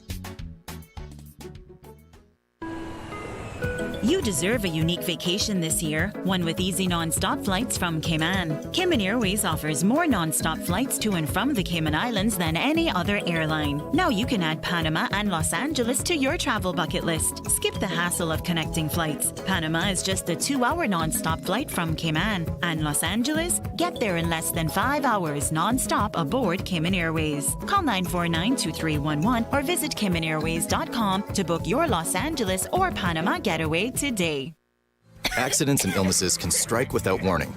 Ouch! When it comes to urgent care, every second counts. At Doctors Hospital, we have a dedicated team of experienced doctors and nursing staff available to you 24 hours a day, 7 days a week. Don't waste time in an overcrowded emergency room when you need urgent care. Whether it's a broken bone, a severe infection, or a sudden illness, trust in Doctors Hospital's unwavering dedication to providing the best immediate care. For complete urgent care when you need it the most, choose Doctors Hospital, located in Georgetown, 16 Middle Road. When it comes to weekly meal prep, I trust Kirk Market to provide the best value for quality proteins. The butchers at Kirk Market are super helpful. They always slice my steaks perfectly. Kirk Market has everything I need for healthy and flavorful protein-packed meals. From lean cuts of CAB choice beef, tender CAB prime beef, the juiciest pork, and all-natural hormone-free poultry, to their seafood section with everything from fresh local snapper to omega-3 rich salmon. I choose Kirk Market for the highest quality proteins to support my healthy lifestyle. Kirk Market. Eat well, live well, and discover a world of choice. Shop at Funky Tanks, the home of electronics and more. Check out Funky Tanks' 2 locations, Seerattan Road and Countryside Savannah, for loads of savings. In stock at Funky Tanks, both locations, stoves, fridges and small appliances, mini split air conditioning units, sheets and comforters, all sizes, window curtains, cell phones and telephone accessories, musical instruments, karaoke and Bluetooth speakers, portable radios and portable fans are now available. Get yours for your hurricane kit. Funky Tanks. For more information, call 949-0998. If you're hearing, then maybe it's time you replace that old appliance. Now until the end of August, you can save 15% on all LG appliances at Brand Source Home Gallery. LG washers, dryers, refrigerators, ranges, cooktops, microwaves, and hoods are all on sale at Brand Source Home Gallery. Not only will you save 15%, you also receive a 1-year parts warranty with any LG appliance purchased by the end of August. Only at Brand Source Home Gallery, Dorsey Drive, Industrial Park. Call 623-5000.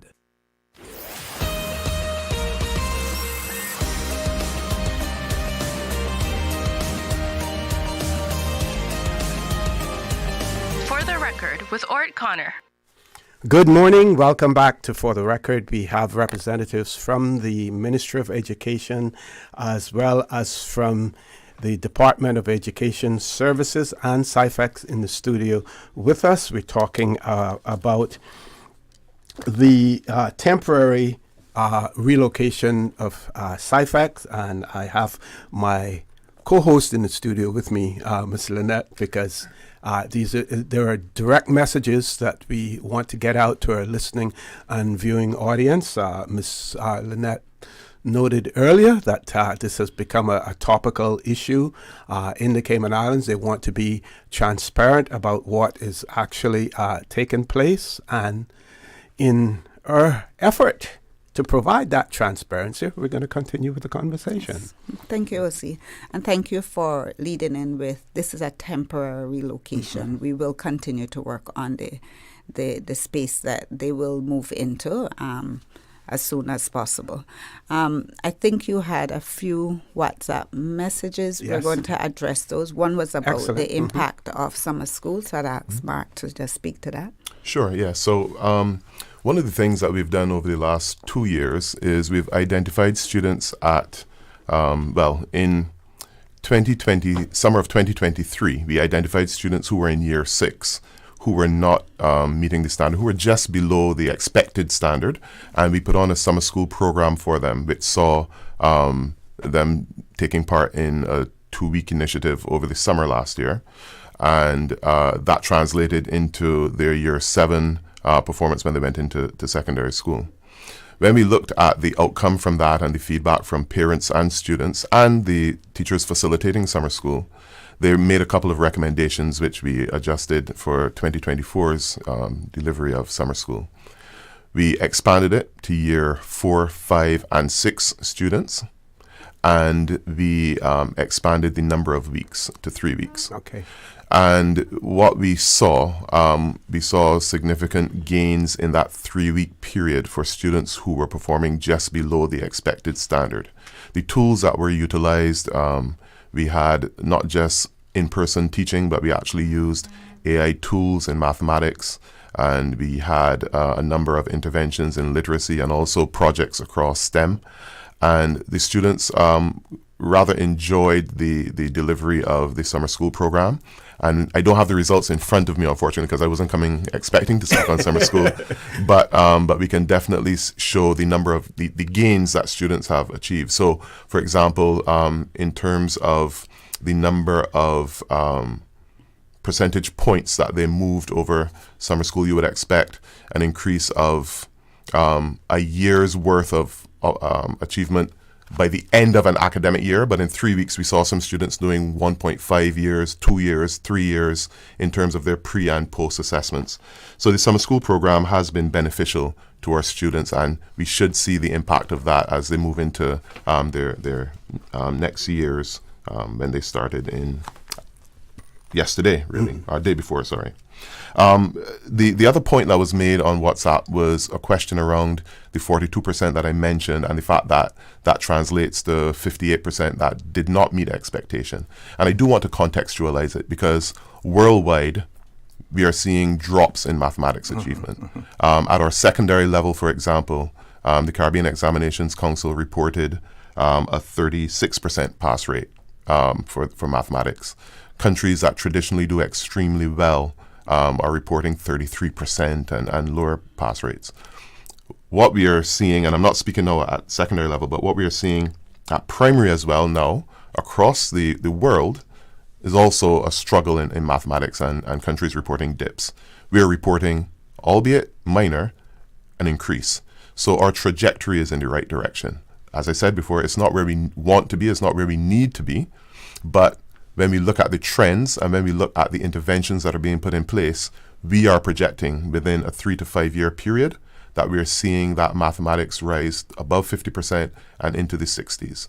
So that is the planning that we're setting out as we implement these interventions, as we continue to do the training and so on. So those are two of the things that I think on WhatsApp that we just wanted to address. Okay. And then I just wanted to say that we acknowledge that the students who have not met the expected standards, that there is extra work to be done with them. Yes. I suspect that some of those students were amongst those who were in the summer school. And what we have seen over the years is that these very students, if they're year 6, they go to the high schools, and by the end of their high school, they have caught up and they've closed the gaps, and these students reach the expected standard. So that speaks to the provision, the teaching, the learning at the high schools. And also we find a similar thing happening at the Cayman Islands Further Education Center. So we don't minimize the fact that we do have some students who are not where they should be. And we do redouble our efforts in terms of interventions, in terms of our specialists. We do have math specialists in our primary schools because obviously if we correct the issues or we work on the issues at the primary school, we'll be more successful at the secondary school. So we do recognize and we put in a number of measures to enable those children to close the gaps. Now, Ms. Monteith, I know you do want to address the public's concerns about the timeliness of the planning process and also to outline the measures that will be taken to improve communications in the future as well. Okay. So I stated before that we do recognize that in some part the communication wasn't as timely as it could be.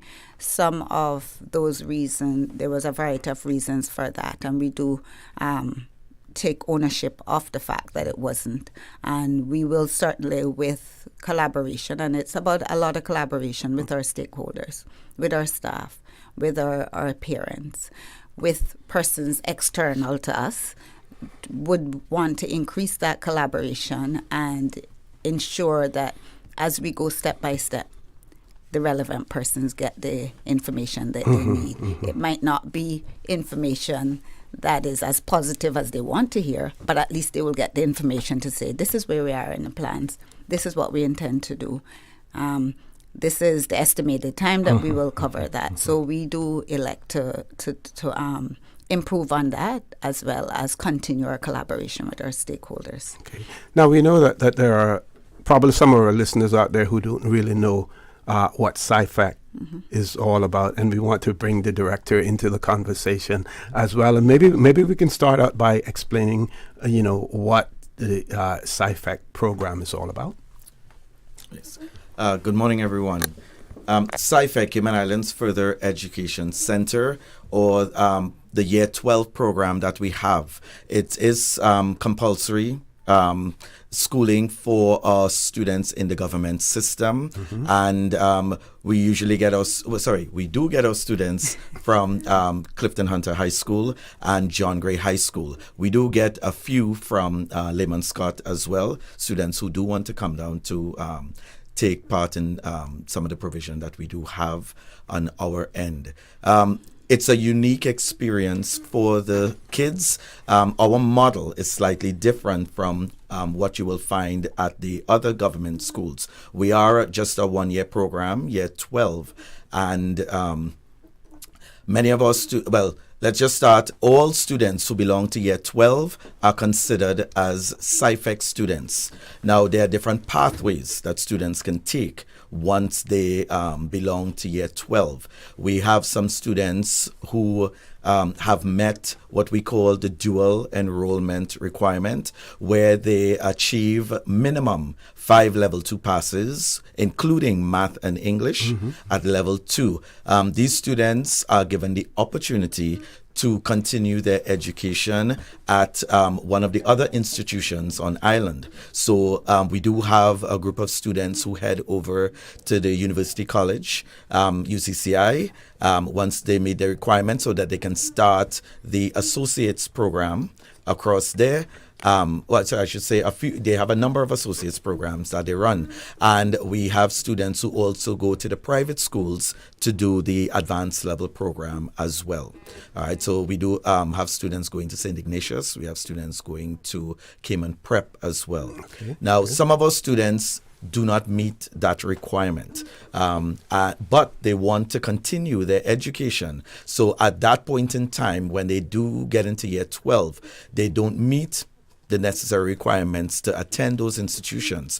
So part of the program at CIFEC is to give them an opportunity to meet those expectations so that they can continue their education. So we do resits in mathematics and English for those students, but that's just part of our program, because we can't, the whole curriculum can't be just mathematics and English. So we do provide enrichment courses as well as pathway courses for some students. So we actually have a couple courses that you will not find elsewhere.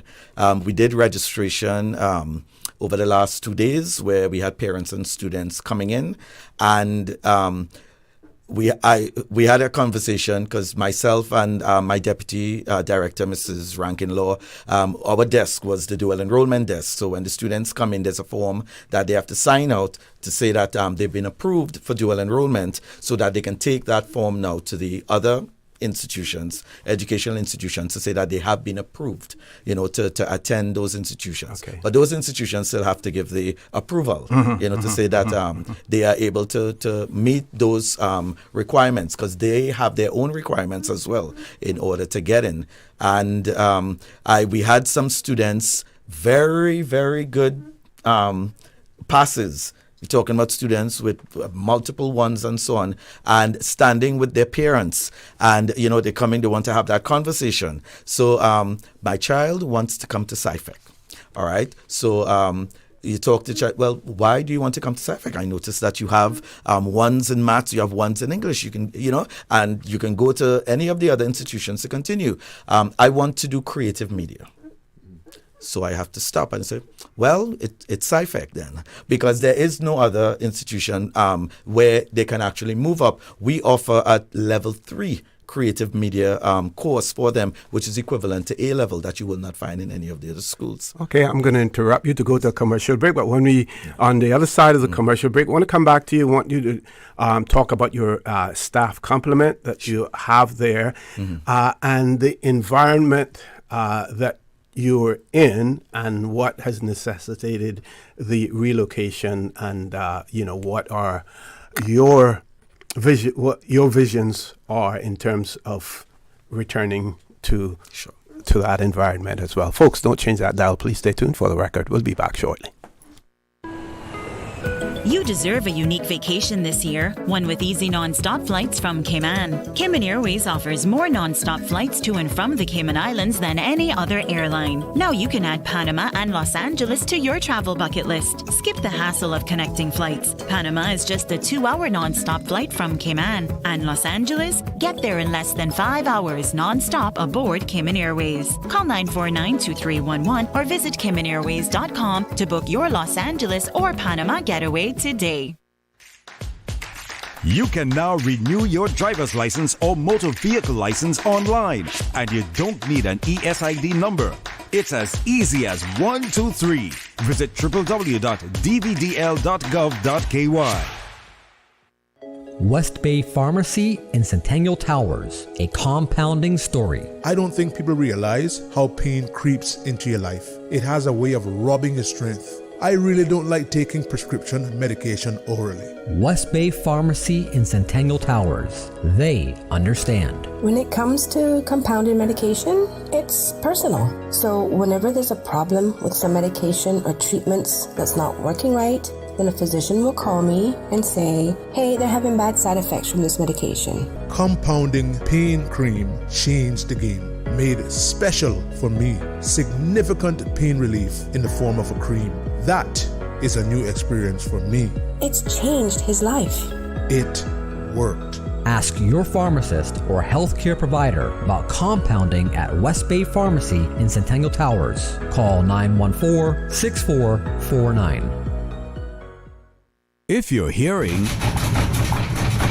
then maybe it's time you replace that old appliance. Now until the end of August, you can save 15% on all LG appliances at Brand Source Home Gallery. LG washers, dryers, refrigerators, ranges, cooktops, microwaves, and hoods are all on sale at Brand Source Home Gallery. Not only will you save 15%, you also receive a 1-year parts warranty with any LG appliance purchased by the end of August. Only at Brand Source Home Gallery, Dorsey Drive, Industrial Park. Call 623-5000.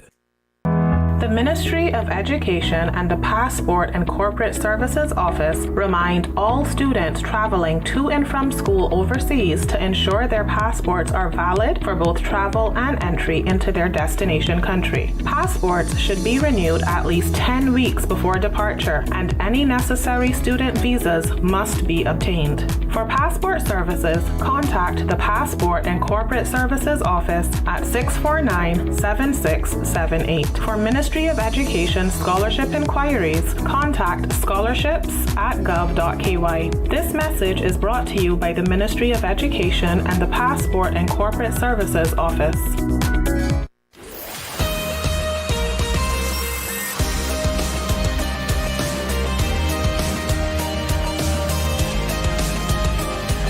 For the Record with Orrett Connor. Good morning and welcome back to For the Record. The voice that you heard before we went to the commercial break was the director of CIFEC, Mr. Mark Seerattan. I'm starting to get it right. Before the show's over, I'll be fluent, in it as well. And the question we had was the staff complement there and the environment within which he is working. And then after that, we're going to talk more about the relocation of CIFEC, the temporary relocation of CIFEC as well. Yeah. Just to add to what CIFEC is about, our curriculum includes work placement for all our students. And that's actually one of the incentives that a lot of students who, as I said, they have the opportunity to go to other institutions based on their academic qualifications. But that it's an enticement actually for quite a number of them, seeing that they can get the work experience that under their belt, because that's part and parcel of what they can put on their resume. Certainly, moving forward and so on. And an opportunity to network as well. Definitely. I mean, just to throw something out, because we get these stories all the time. We're a small community, so you do see past students. Just recently, my daughter and I, we just went to buy some shoes for her, and one of my former students who just left came up to me. She's working there part-time, but when on her work placement, she had indicated that the company was offering to continue her education, to pay for her education, and they would be willing to give her a job when she comes back. Wow. And this is a very reputable firm on island. Great. And these are the things that warm our hearts, because we see what based on what we have been teaching them, while we're at CIFEC. I mean, obviously it's internal to her as well, but that work placement that the kids are getting, it's paying dividends for quite a number of them for their future success. Great. All right, so that is a huge success for the program that we do have at CIFEC. And as I said, that's another thing. We had kids coming in yesterday, and parents are coming and say they want the work placement. They don't want to go anywhere else. But in addition to that, I'd just like to give kudos to our CIFEC staff. One of the things that we do from day one is to create that nurturing environment for our kids. We are aware, we do have our kids, some of them are coming in and they did not get the grades that they were expecting to get. So we do have a number of kids, they do come in a little dejected and so on. So knowing that, our goal, at the beginning is to build their self-esteem, is to build our high expectations for them as well. Next week we have our induction week with them, and we make that mandatory, where we provide presentations, workshops, and so on, to create that start of the year with high expectations for kids. Because if we don't have that, then we do have kids coming from different schools where expectations may have been different. So we have to set the tone, we have to set the standard for them. And that has proven to be very, very successful. Another thing, kudos to my parents. Yesterday and day before yesterday at registration, I have to say the support that we got from them has been wonderful. We've been very proactive with regards to getting information out to our parents long before they come in for registration. Way back at the beginning of August, we got the contact information and so on, phones, emails, and so on from the feeder schools. And we started sending out information or policies and everything. And we didn't know who was going to, say St. Ignatius or who was going to UCCI. We sent it to everyone, right? And I think looking at our policies and seeing what we are about, many parents, they responded and we got some really positive feedback even before school started, even before registration. Great. So, and that bodes well because parental support is so important, right? And, just to say, you've been hearing a lot about CIFEC in recent times, and to hear that kind of support, that we are getting, and it's not to say we're asking for it, they were coming up to us. We are with you. We know there are some stumbling blocks and so on, but we know that you will do the best that you can with our kids. We've been getting really good feedback. Well, that's good to buttress some of the naysayers, and the persons who want to agitate for whatever reasons as well. Miss Lyneth, Mr. Yes. Ray? So I think at this time it's a good point for us to look at what the actual strategy is, where the relocation areas are. So I'll ask Mark to take us through that. Sure. Yes, so we are in final discussions with the Family Life Center. We got some confirmation last night that we will have further discussions to firm everything up, but we did some site visits there. We have identified a number of rooms that we will utilize for our theoretical classes primarily. And Mr. Mark has been working through his timetable, supported by Mr. John over at John Gray High School. And they're looking at the specialist provision spaces that they will need as well. So the good thing is that Family Life Center is very close to John Gray High School. And we will bus students as needed if we have them doing specialized classes that require specialized spaces over to John Gray. The Family Life Center will be the hub of operations. So buses will take students there in the morning and buses will leave from there in the evening. So that's where the students are going to be located. That's going to be the hub for CIFEC for the short-term relocation that's taking place. All of our other services that we normally provide in schools, whether it is, we're talking security services, Ms. Lyneth mentioned, or school meal services. We will have IT provision there. We will have our janitorial services there.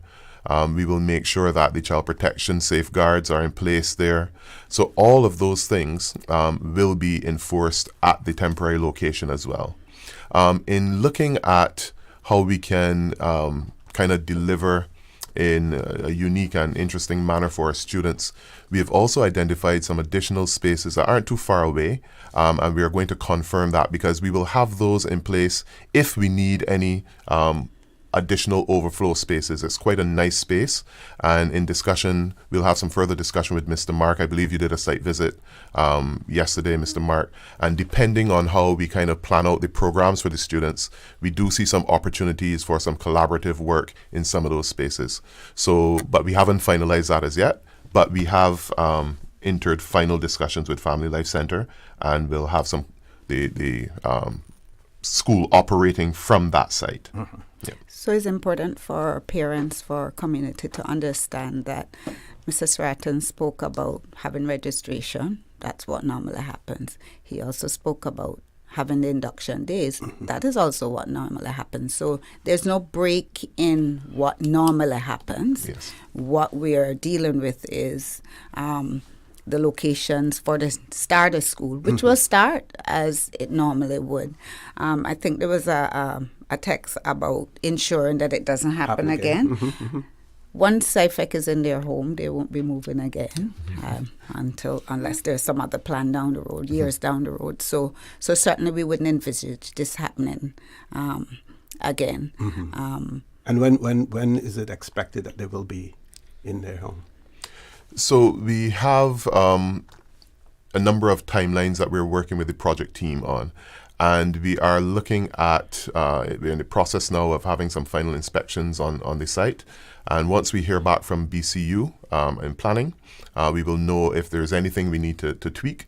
But our target is to try to get the school in place for November. Mm-hmm. That is our target that we're working with at the moment. If anything changes, then we will definitely make sure to feed that information back out to staff, back out to parents, to make sure that the general public is aware. But that is the latest information that we have at this time with regard to the timelines that have been provided by our project team. Okay, let's take our last commercial break. When we return, we want to give you again the opportunity to ensure that you cover every aspect of this discussion that you need and get the information, the relevant information, pertinent information that needs to be out there as well. Folks, don't change that dial. Please stay tuned. For the record, we'll be back shortly. Did you know that Doctors Hospital provides urgent care services 24 hours a day, 7 days a week? And Doctors Hospital's urgent care physicians have access to the most advanced MRI and CT imaging in the Caribbean, providing reliable diagnostics when you need it most. When you need quality urgent care for an illness or injury, Doctors Hospital is here for you 24/7. Whether it's a migraine, chest or abdominal pain, shortness of breath, broken bones, or another urgent need, Doctors Hospital at the top of Walker's Road. Urgent care right now. If you're hearing,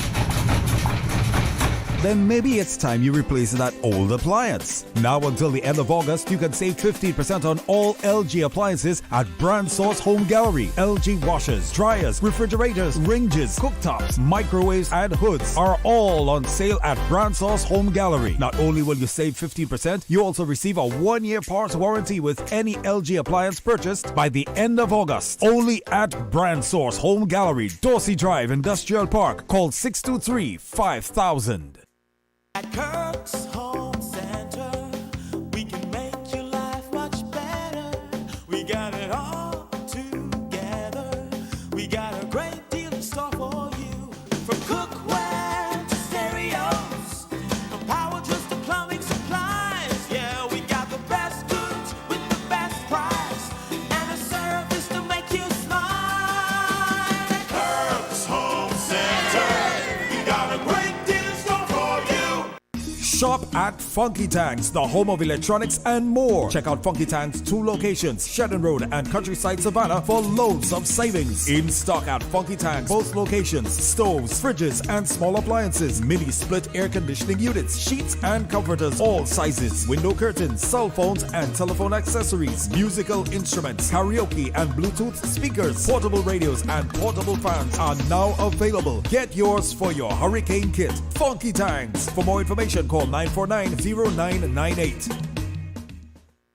West Bay Pharmacy in Centennial Towers, a compounding story. I don't think people realize how pain creeps into your life. It has a way of robbing your strength. I really don't like taking prescription medication orally. West Bay Pharmacy in Centennial Towers. They understand. When it comes to compounded medication, it's personal. So whenever there's a problem with some medication or treatments that's not working right, then a physician will call me and say, hey, they're having bad side effects from this medication. Compounding pain cream changed the game. Made special for me. Significant pain relief in the form of a cream. That is a new experience for me. It's changed his life. It worked. Ask your pharmacist or healthcare provider about compounding at West Bay Pharmacy in Centennial Towers. Call 914-6449. New Date, the Ready, Set, Learns by the Pursuit of Excellence Foundation, originally scheduled for Saturday, August 24th, now has a new date. Grand Cayman. Mark your calendars for August 31st for the exciting event. Free school supplies for those who still need, professional haircuts, games, yummy refreshments, and of course, fantastic prizes and surprises. This postponement is due to unforeseen circumstances, but shipping dilemma aside, Ready, Set, Learn is eager to get you geared up for back to school. Again, it's a new date for Grand Cayman of August 31st, but at the same time of 1 to 4 p.m. at the Lion Center. See you then. Let's make this school year the best one yet. Thank you to all our sponsors and volunteers for making it happen. This is one event you don't want to miss.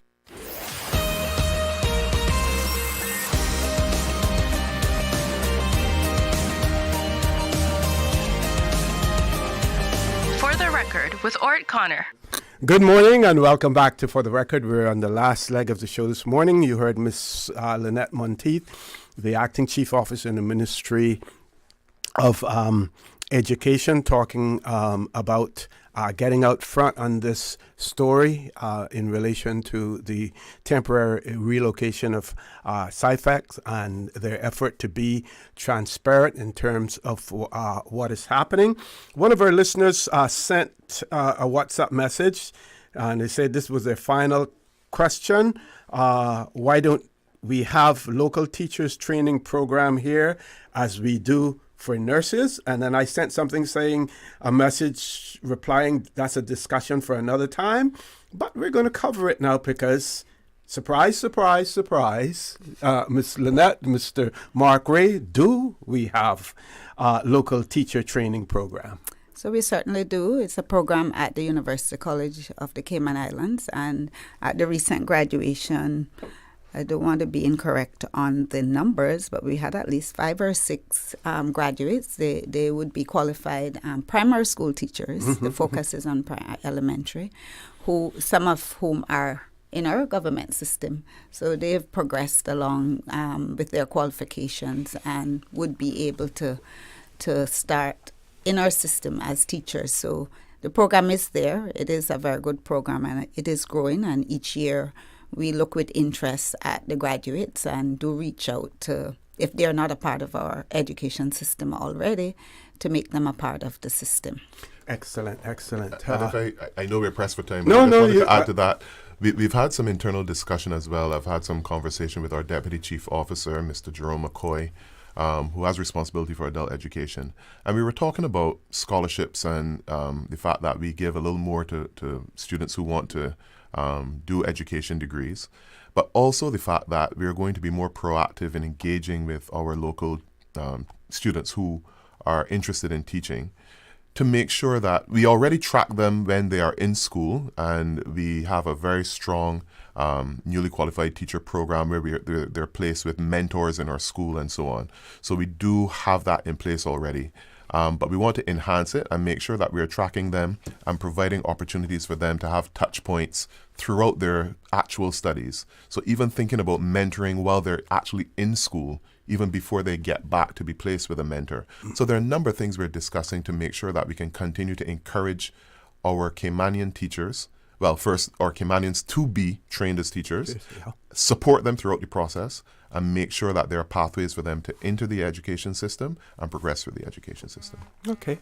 The mic is yours for to make sure that you cover everything that you want to cover before we Just leave. wanted to add here at this point, before Mark goes on with any other information, that the work being done at we call it the Old George Hicks site, was a part, initially, there's a part of the New John Gray build. We call it Project B. So there was budget for that. However, as we have discovered, there are other things that needed to be done at the site, some of which is leading us to not have the site completed. And I would at this point like to thank our government for rising to the occasion when we discovered that we would need additional funds to affect these works, they have come forward and they have approved these funds. So we do have funds. We have budget to carry us through the additional work that we need to do to make the site ready, in addition to previous funds that were budgeted for that project. So I'm going to turn back over to Mark. I don't know if we have. Yes. So, Mr. OC, I also wanted to mention that we had some representation from parents and even staff at CIFEC, where we have a number of students who would ordinarily have qualified for the dual enrollment program that Mr. Mark spoke about earlier, except that they got a grade 4 in mathematics. And these are students who, when you look at them, they have high-level passes in 6, 7, 8 subject areas, and mathematics is the shortfall. Typically, to be accepted into the dual enrollment program, we would want them to have a high-level pass in mathematics and English. In analyzing the results, we recognize from a number of the profiles of those students, when you look at their mathematics profile, when you look at how they performed, when you look at the feedback from their feeder schools, John Gray or Clifton Hunter, and when you look at what they want to study, we've recognized that we have a number of students that we can offer an opportunity for them possibly to engage with the dual enrollment program at UCCI or at one of our sixth form schools. So we're in active discussion, UCCI and the sixth form schools, first and foremost to extend their deadline for the registration so that none of our students are disadvantaged if they are able to access that program. And secondly, in looking at the profiles, and I believe Mr. Mark, you indicated that some queries have been coming in from parents about engaging with that, even when their students are at grade 4 in math. And we want to make sure that we give them the opportunity to be part of the DE program with the requirement that they do a resit of the mathematics examination either in January or in the June examination period. Because for them to qualify for our honors degree, or honors diploma, they need to have the high-level pass in mathematics as well. Okay. So we do want them to resit so they have the opportunity to get the high-level diploma, but we will allow them, where applicable, to engage with the DE program and progress through the courses they want to study. Okay. I don't know how you can transfer that. So I shouldn't say transfer, but segue into the use of the halls. We did have that question. I just want to make one final point on the point that Mark just made. At the end of the day, we're about providing all of the opportunities for our students. We know that students have different aptitudes and they have different interests, and certainly removing any barriers for our students to progress is what we're looking at. And I'm really grateful to UCCI and Prep and Catholic for coming on board with this and agreeing with us. They have in principle said, yes, they can register. They do need to get that pass, so we'll give them that opportunity. And then I guess the rest will be up to the students. But this is a tremendous step forward in us really helping those students to reach where they want to go, to reach their full potential. And it's something that we've never done before, but you're always evolving in what you do with education, and you're always looking at ways. The bottom line is those students and their success. Yes. And just to add to that, and I know we want to segue back, but that's okay. just to add to that, Mr. OC, when we look at this unique situation here, and we increase the numbers in our dual enrollment program, that means an increase in the resource to support those students as well. So we've been in discussion around how we can make sure that there's adequate support for them, because right now we have one person, a dual enrollment manager, who supports our dual enrollment students, ensuring that they have the right provisions in place, that they're attending classes, they're doing well, they reach out to parents and so on.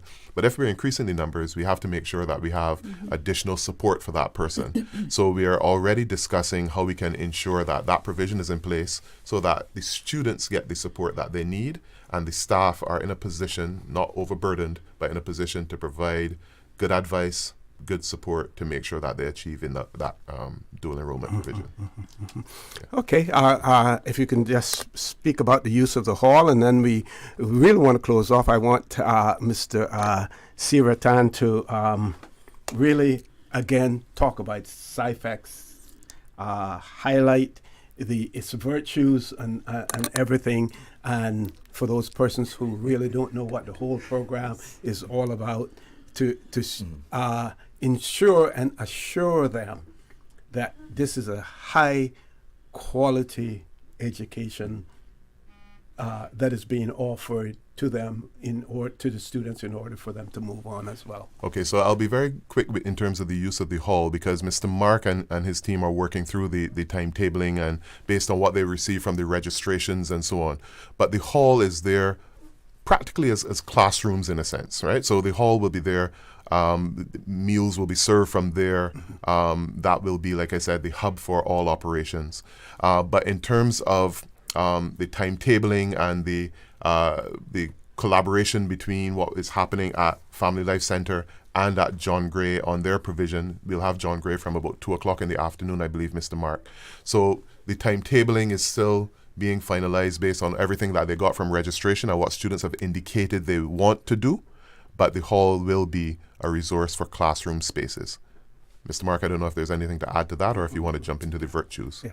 Well, I think there was a question about the rental of the hall. I'm sorry. That hall. Yes, Mr. O.C. I'm sorry. So there was a query that came in about the use of our facilities and in particular Georgetown Primary School's hall.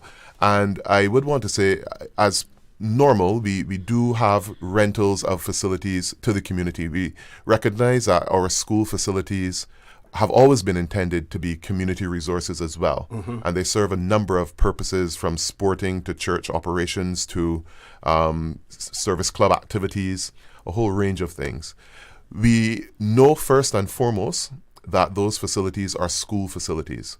So in instances where any operations will interrupt operations of the school, then that rental will be suspended for the period to ensure that the school can continue. Where we have long-standing community operations that are going on and any new rentals come in place, we will make sure either there's an alternate arrangement or make sure that there is no interruption again to the long-standing community work that's happening there. So I would say in a general sense, we will make sure that any provision that ordinarily happens in a school setting, we will not interrupt, and we will find the alternate provision to make sure that school functions in the way that it should, and to make sure that those long-standing community activities that are so integral to the community itself are not interrupted and benefit is accrued to the community. Okay. CIFEC. Yes, sir.